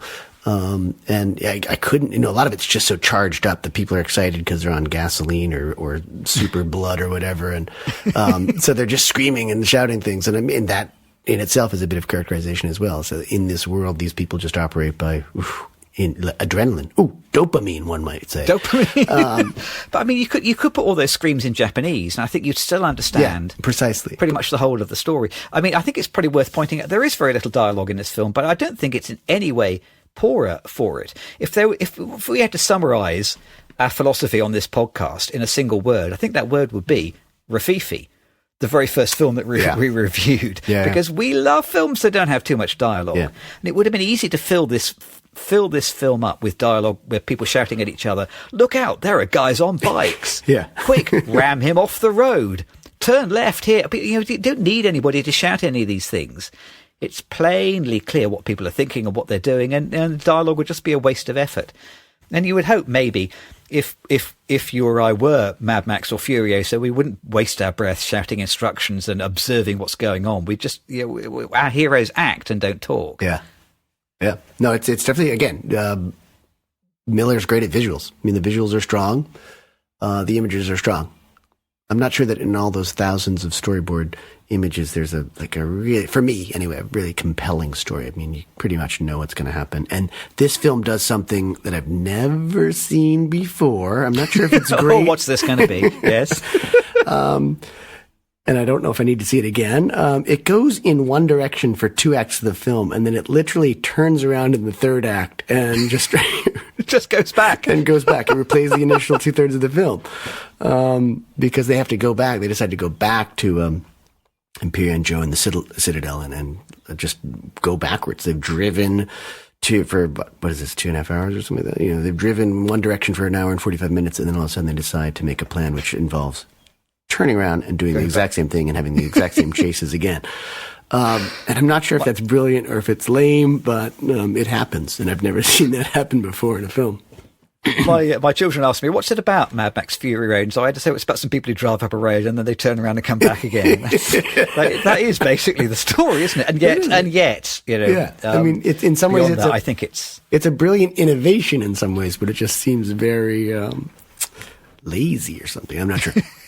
And I tell you what beat this film does masterfully, I think, and I challenge you to disagree with me on this one. Mm-hmm. We often talk about that classic hero's journey structure that many mainstream scripts and many art house scripts follow, and there is a moment in the hero's journey which is called All Is Lost.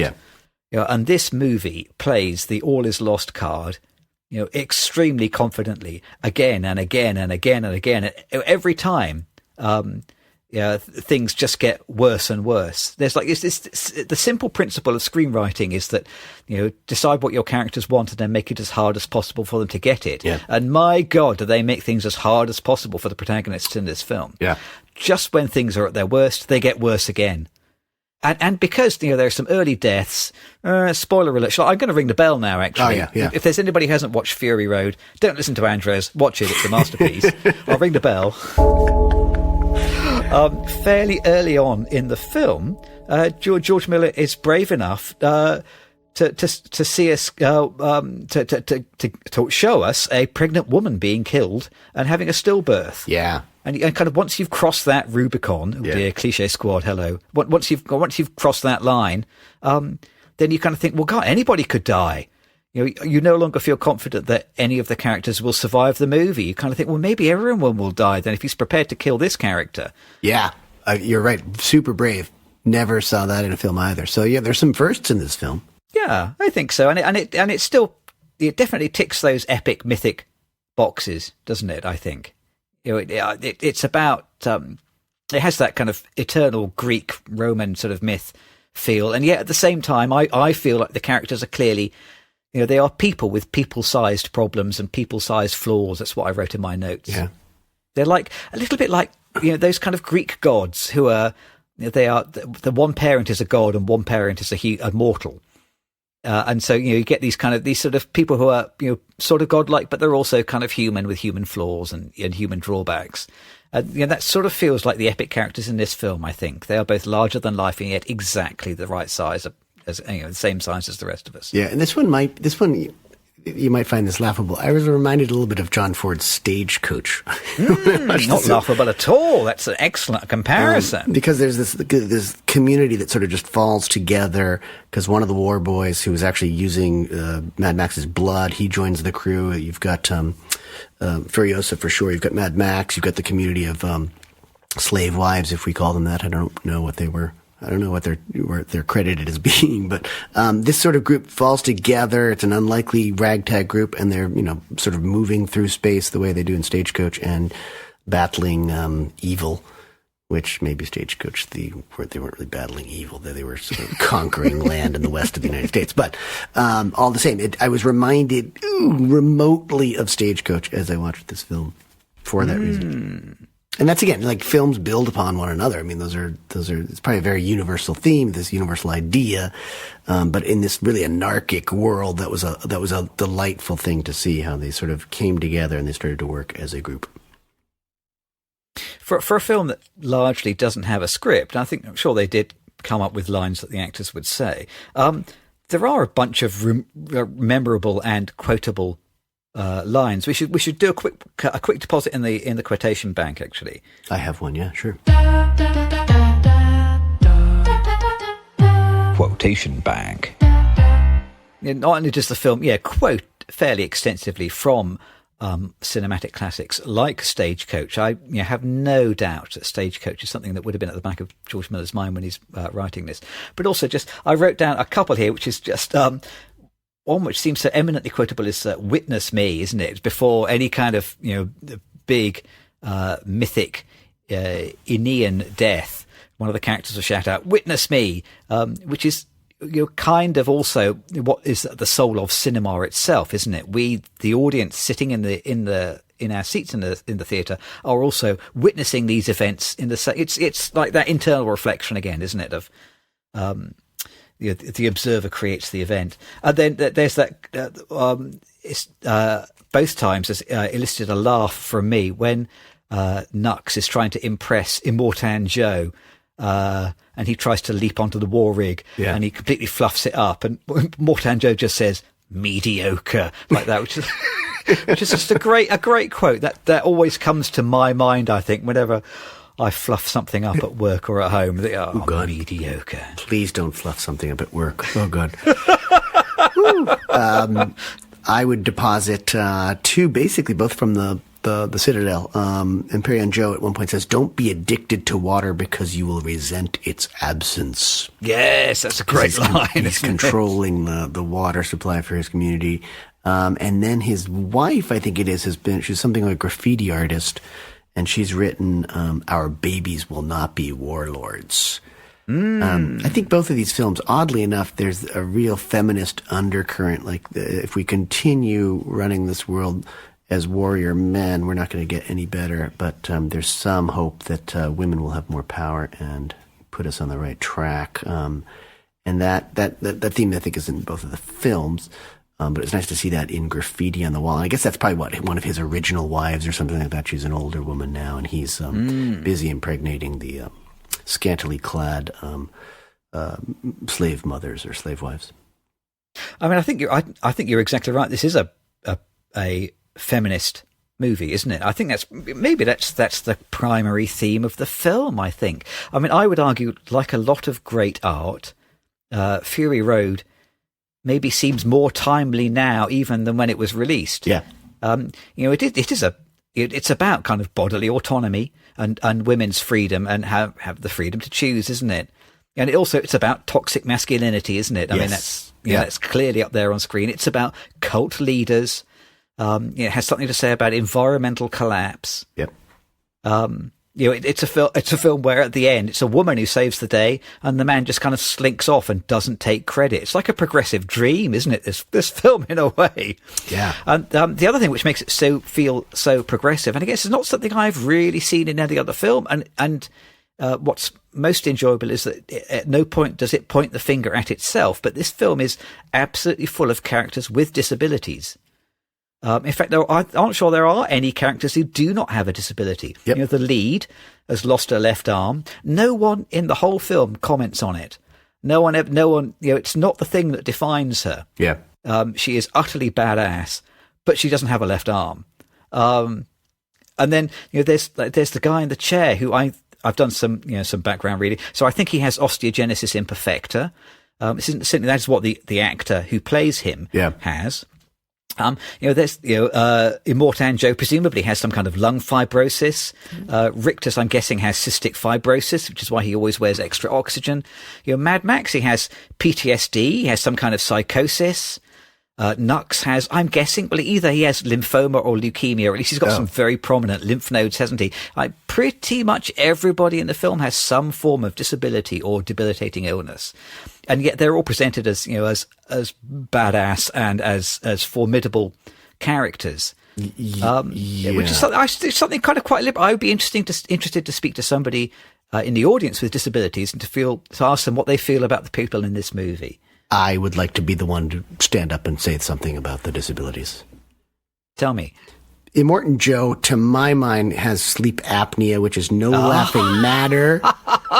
And just as we've seen we know that the overwhelming majority of pit bulls are not dangerous. Nearly 100% of those in the sleep apnea community, of which I am one, are non-violent. And I felt like maybe this film gives a bad name to CPAP and BiPAP users and sufferers of sleep apnea down, under, and everywhere upper. This is an apnea bias film. But having said that, and having listened to your wonderful commentary, I think you're right. It's this sort of community of people who have issues. We all have issues, and they make that very clear in this film. It's an inclusive picture. It's pre-Me Too, I suppose, by a couple of years. And I say it's feminist, but in large part because it's just, it's like comparing to the option, comparing to the alternative. The men are so awful that the women seem wonderful by comparison. But there is that scene where the five wives are kind of washing themselves after they've kind of escaped with the raw rig, and Max comes up across them, after the storm. Yeah. And there's that one moment where it could almost kind of lapse into that kind of male gazy, look, I hired 5 models and I took their clothes off in the desert. But I think the film even manages to fairly elegantly sidestep that kind of, look at my thighs, kind of camera work. I think it still manages to not be male gazy, although I'm quite prepared to be told by a woman that I am wrong. But I think it manages to sidestep that potential pitfall. I think you have to skip a step. You have to realize that it's Immortan Joe who dresses them. Right? I'm sure it's not their own advocacy that puts them in those clothing choices, but it's probably what's forced upon them because they are slaves essentially, right? So. You are right. You are, as usual, one step ahead of me. But again, it's a nice touch. I mean, this film I love dark stuff, and I'm not saying this film is without its touches. My biggest problem is just that it just doesn't add up into a deep story. I guess I'm looking for a deeper story, and it's not supposed to, but at the same time, it's there for the taking. And we've read into it a lot of meaning that the average viewer just does not see, I don't think. I mean, maybe that's pompous of me, but I don't think most people are looking at that feminist critique or, the characterization of the clothing and having to make that jump to, okay, they're probably not choosing to wear that, but because they're going to get sunburnt. There's a lot of sun in these films. There's a lot of melanoma, I'm guessing. There's cancer. But you're probably so caked in filth and dirt and oil most of the time, the sun has a hard time getting through. Yeah, you shouldn't wash yourself off. You should keep the dirt on your body for some level of sun protection. I love that scene though, because they're hosing off. I guess they're using water. They're using mother's milk. But I think they are using water. I think so. And Max is dirty, and then I think the preferred mother, the preferred childbearer for Immortan Joe walks up to him, and there's a little discharge from the hose as she's passing this phallic sort of thing for him to use. And he gets his little, and there's a similar moment in the other film, I think. So, I mean, he does have these other images that are just on the nose. But, I mean, I guess, that's a little bit humorous in a way, I guess. I mean, for some of us with a low base of humor. We know our level. Clever.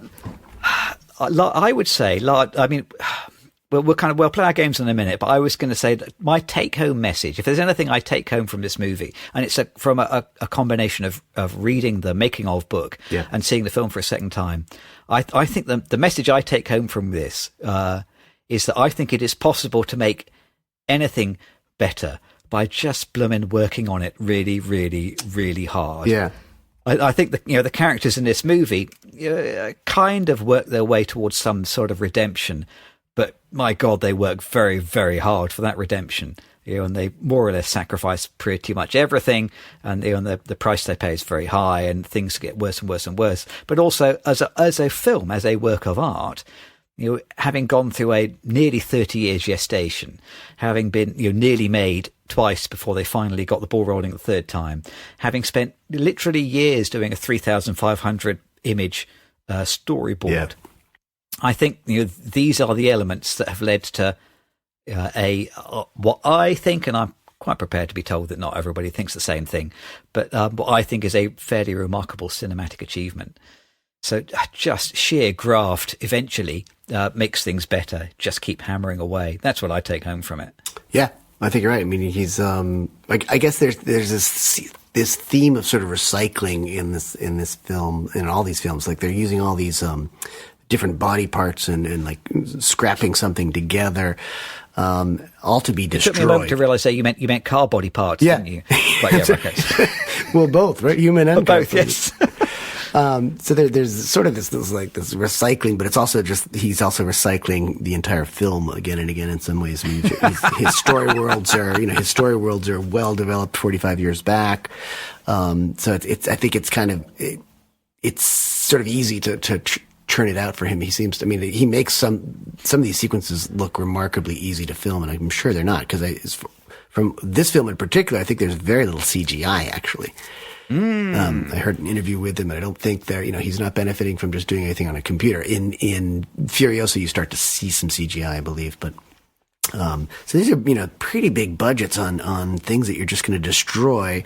So I think he has the right approach to these films. It's like they're not. I don't. You might think of it as an epic story and one of the great films of the 20th century. I think I would disagree, but I'd still say it's a major achievement. These are huge achievements. Yeah. And for an experienced director to make it look that easy, you see how good he is. And I would like to see him make more films. Lorenzo's Oil's okay, but I'd like to see him make some films with that level of storytelling and and how does he work those details in. And I only realized that he made that film recently when I looked him up.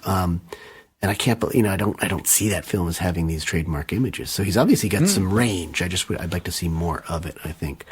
The one thing I should also admit that I hate driving. I am not a motor enthusiast. I'm a pedestrian. I'm a cyclist. I love trains and all public transportation. I'm an enthusiast. But this film is basically advocacy for public transportation at its very finest. I mean, if anyone wants to drive a car or burn fossil fuel ever again after seeing this film, then there's something wrong and something inhuman with them.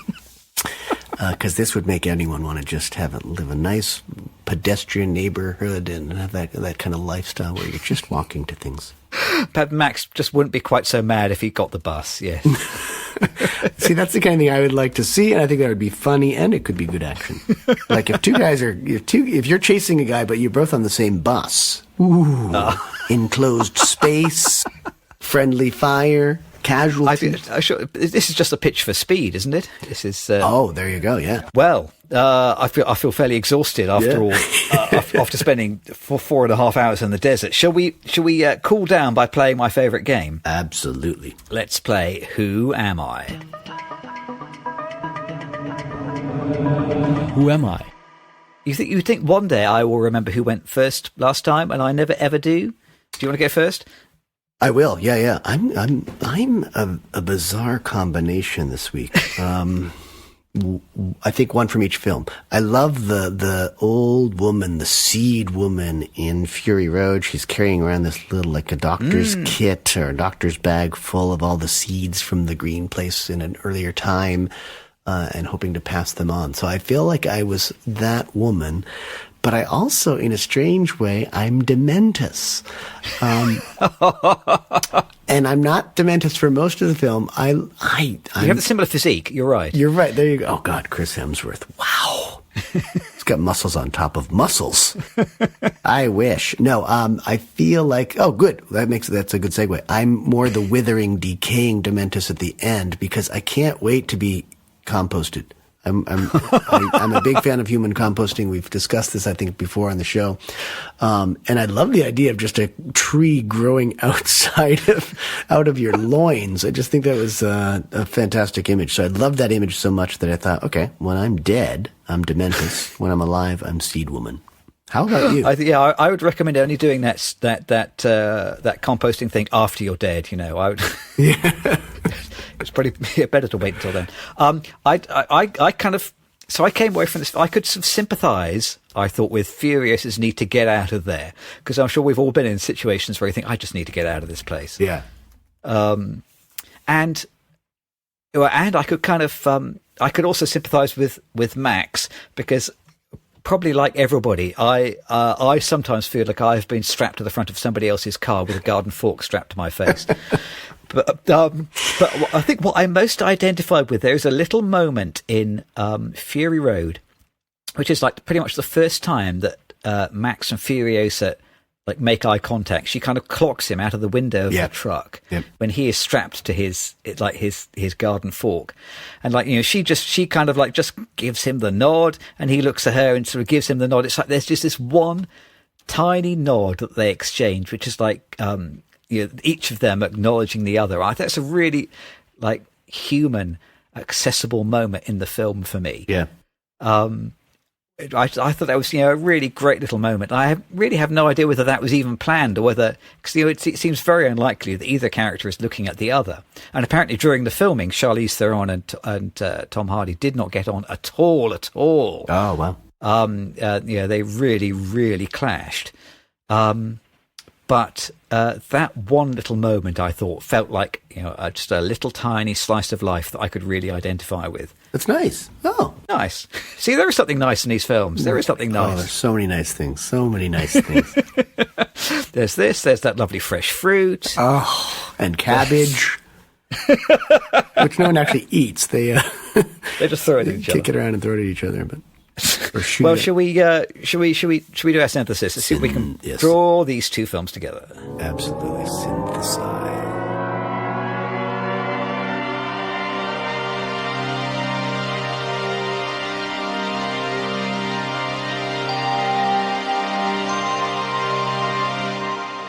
Could you say that they're the same film to a certain extent, and that's why they've been pre-synthesized? They are. One is like an anagram of the other, not just the titles, but like pretty much the entire contents of the film. I mean, one is almost a remake of the other, isn't it? They are very closely allied, but kind of no surprise.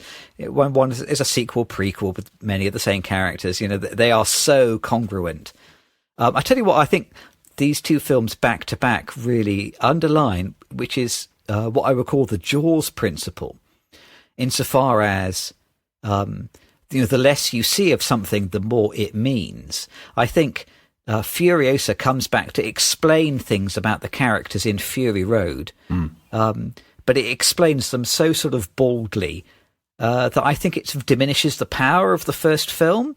I think I was prepared to imagine a very vivid backstory for the characters in Fury Road, and then once you get told, oh well, here's what actually happened, I think it can never be quite as mythic and quite as moving as the story that you imagine for yourself. Yeah. So I think if you don't show the shark, it's more scary, and I think if you don't show the backstory, it's more credible. Is the message that I would take home from these two films back to back. And just sort of building on that, they both have these very minor details that sort of are the setup for the whole film. we want to see how she lost her arm, and we spend 2 hours and 20 minutes or something like that in Furiosa learning how exactly she lost her arm. And that's a small moment, but it seems like the whole film sort of building to that. In Fury Road, it's super small. We don't know Max's name, and Furiosa doesn't know his name for most of the film. And there's just this, it's like the Saving Private Ryan moment where we're trying to find out what job Tom Hanks. Hey, have we spoken to Tom Hanks recently, or Tom mentioned Hanks, him? Tom Hanks, the patron of the podcast. Yes, trying to figure out what his job was back home when he's fighting in World War II, and he's an English teacher, and we learn that at the very end. It's like his dying words, I believe. So I mean, it's kind of, it reminded me of that moment where it's but in both films, it's a throwaway ultimately because we've seen Fury Road, we know that she's already lost her arm, so like half of the surprise is not there. And then we've seen Mad Max before too, so we know that he is going to be Mad Max. So there are these odd moments where that's just used. It's almost like a red herring or something like that. It's like this setup, this MacGuffin kind of thing that seems really important, but in the larger picture, it's not very important. But but as you said, there are these things that are hidden for much of the film, and then they're finally revealed. For me, both films have these Charlton Heston moments that I've got to, because they both elicited big responses from me, and I think in the audience especially. And one of you've already mentioned. I felt so Charlton Heston when Dementis is riding this chariot around in the desert. I mean, that's like classic Charlton Heston from Ben-Hur, right? And then I think that Furiosa has this. This damn you all to hell moment from Planet of the Apes when she finds out in Fury Road that the green space no longer exists. And she runs out and she's on hands and knees banging at the desert and cursing human nature, I guess. So they both have these Charlton Heston moments from the sort of epic films that Heston had in his catalog. And I'm no fan of Charlton Heston, so I don't know how to take that. I don't know. I don't know if I mean that as a good thing or a bad thing. Probably a bad thing. But they share those moments for sure. There's one other little thing I wrote at the bottom of my notes here, which is I wrote, great artists can end up exploring a single idea very deeply for a whole career. Is George Miller a great artist? I mean, I don't know. I could quite plausibly believe that he is. But certainly, you do kind of feel that he's kind of delving into the same idea in both films, and you're exploring it deeply. And that's not a bad way for an artist to live their life. Focusing on something that you're very interested in, and iterate and see what you can draw out of it. He's definitely a super proficient artist and filmmaker. I mean, I would definitely say that. I think for me, a great artist shows a bit more variety and a bit more range. Which he's got some of that in his background, but I think for me, it's actually, you said like explore something deeply. I think that's my fault with the films. I don't think they are explored deeply. I think the feminism things are in there and the environmental stuff is in there, but it's kind of buried so deep because I think he and maybe the audience are just so obsessed with action and violence that and aesthetic, I guess, that the themes are just too deeply buried. That's my take. And I can't get away from, I have a hard time adding up the awesome images you see in some of these films with the superficial nature of them both. For me, there's actually not a lot of depth. So someone who's exploring something for 45 years, I think would be able to go much deeper and leave a much more meaningful legacy. I don't know that, he's got many more films in him as if he's 79. And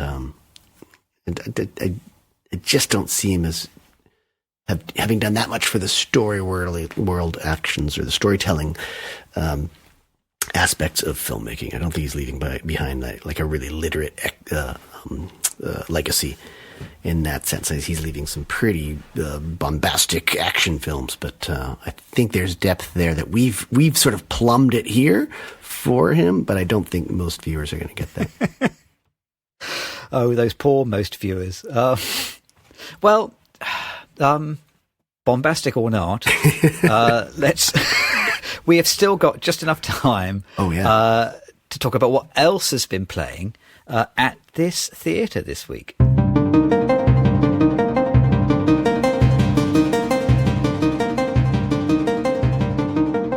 And I'm going to force my way to the front of the queue here. Go. I'm going to force you to tell what's been playing at this theatre, because I have watched all of the Mad Max films this week. That's what's been playing at my theatre. So I've watched all 5 Mad Max films in about a week. That's right. And initially I was going to say I wouldn't recommend doing that. But actually it's been all right watching them, because they are all a bit different. So I had never seen 1 and 2. I'd seen 3 30 years ago. Mad Max 1, 1979. Wow, yeah. It's basically a low-budget exploitation picture about a cop in a pursuit car in this kind of near-future dystopia, and there's a bike gang that terrorizes his family. And it's interesting, in all of these old Mad Max films, you can really see what George Miller had been watching as he was developing the film. Because Mad Max 1 is basically, it's the Wild One, meets A Clockwork Orange, meets Death Race 2000, meets Halloween. Wow. It's got a bit of all those. There's some great car crashes. It's quite front-loaded with some big stunts early on in the film. It was made for $150,000, I think. Wow. And it made $100 million. Ooh. I mean, this is what his entire career has launched from. Incredible return on the investment. Yeah. And the climax of the film sees Max get his violent, bloody revenge on the bike gang. And then 2 years later, there's Mad Max 2, The Road Warrior. And I always believed this was just a remake of the first film, but it's not at all. Oh. So Mad Max 2 is like a mix of John Carpenter's The Warriors, if you've ever seen that, and Conan, but on bikes. And the end of Mad Max 2, it features a kind of an early version of Gastown. There's this kind of little community that are refining gasoline, who are under threat.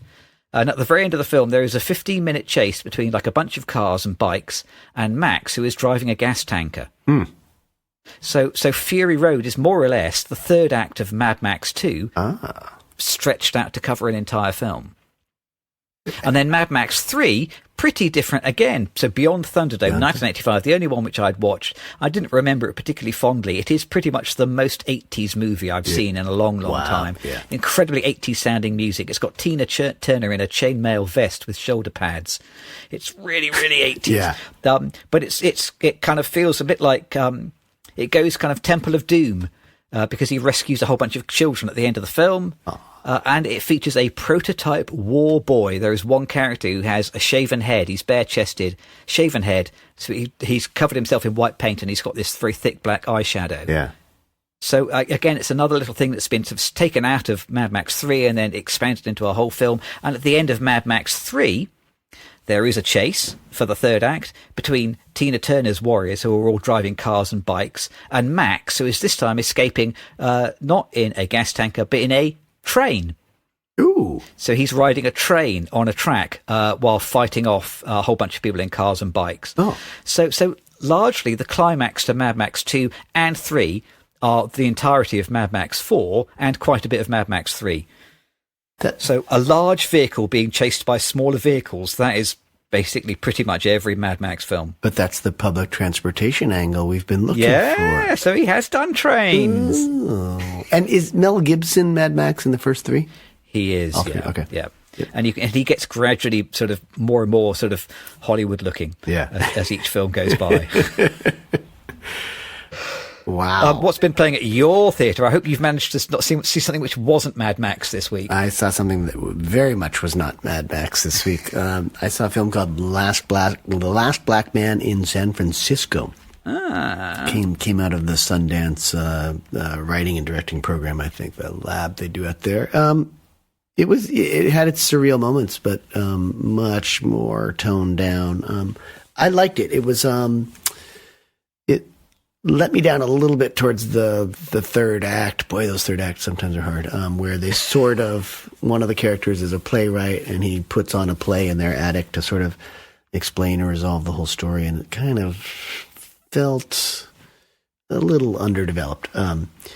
Which is always funny because those things are overdeveloped, right? And you've got all these people pitching in, and maybe that actually is not the best way to make films. They are very collaborative in general, but sometimes I think if you get too many cooks in the kitchen or too many hands in the pot, and when it comes to the writing, I think that can suffer. So really good, quite a good film, I thought. But it was one of these films that really felt like, and I've done this myself too, very, very site specific. I think they had access to a beautiful house in San Francisco. So they basically make a film about it and squatting there. And then I also saw that the filmmakers were pretty well connected, let's say. One of them is sort of a grandson of and a grand nephew of some better-known actors. So it's sort of one of these... it felt a little nepotistic somehow. And so right. It's interesting because it's kind of about that. It's also about inheritance. So, yeah. But it's not about what you know; it's about who you're related to. I think so, in many, many cases, in far too many cases. But definitely worth the watch. I think I saw it on one of the streaming platforms. I feel like it was Hulu, but it might have been Netflix. Anyway, Last Black Man in San Francisco. Heard about it. One of those films I'd heard about for a couple of years, and had wanted to see, and was perfectly fine, but not mind blown by it. And it's. Fury Road I had heard about. I think you're right in the sense that you hadn't seen it because you didn't know much about it, but then you heard the buzz. And right. Same thing for me. Fury Road had heard the buzz, and I think maybe a good percentage of the buzz came from you, to be honest. But I'm glad I've seen it. I'm ready to move on. What are we going to look at next time? Oh, funny you should ask. Oh. So we are watching a cartoon about robots and dogs. Next time, Robot Dreams comes to UK cinemas next week. It's a new animated, largely silent comedy about a dog who buys a robot. And we will be comparing it to... Fritz Lang's film, right? Metropolis. Yeah. So old. Is that 100 years old? It's pretty close. I think, 1927, I think. So it's almost there. 97 years. Oh, we're into my wheelhouse now. Robots and dogs and very, very old films that make me feel young. That we can cope with. But, as always, we're on Instagram at Two Real Cinema Club. Read the blog at tworealcinemaclub.com. Comment on the YouTube channel or email us at tworealcinemaclub@gmail.com. We love your questions, no matter how inane. Until next time, thanks for joining us. Can't wait to see some robots. We are getting out of the desert and into New York. Thanks for joining us. See you next time. Bye, everyone.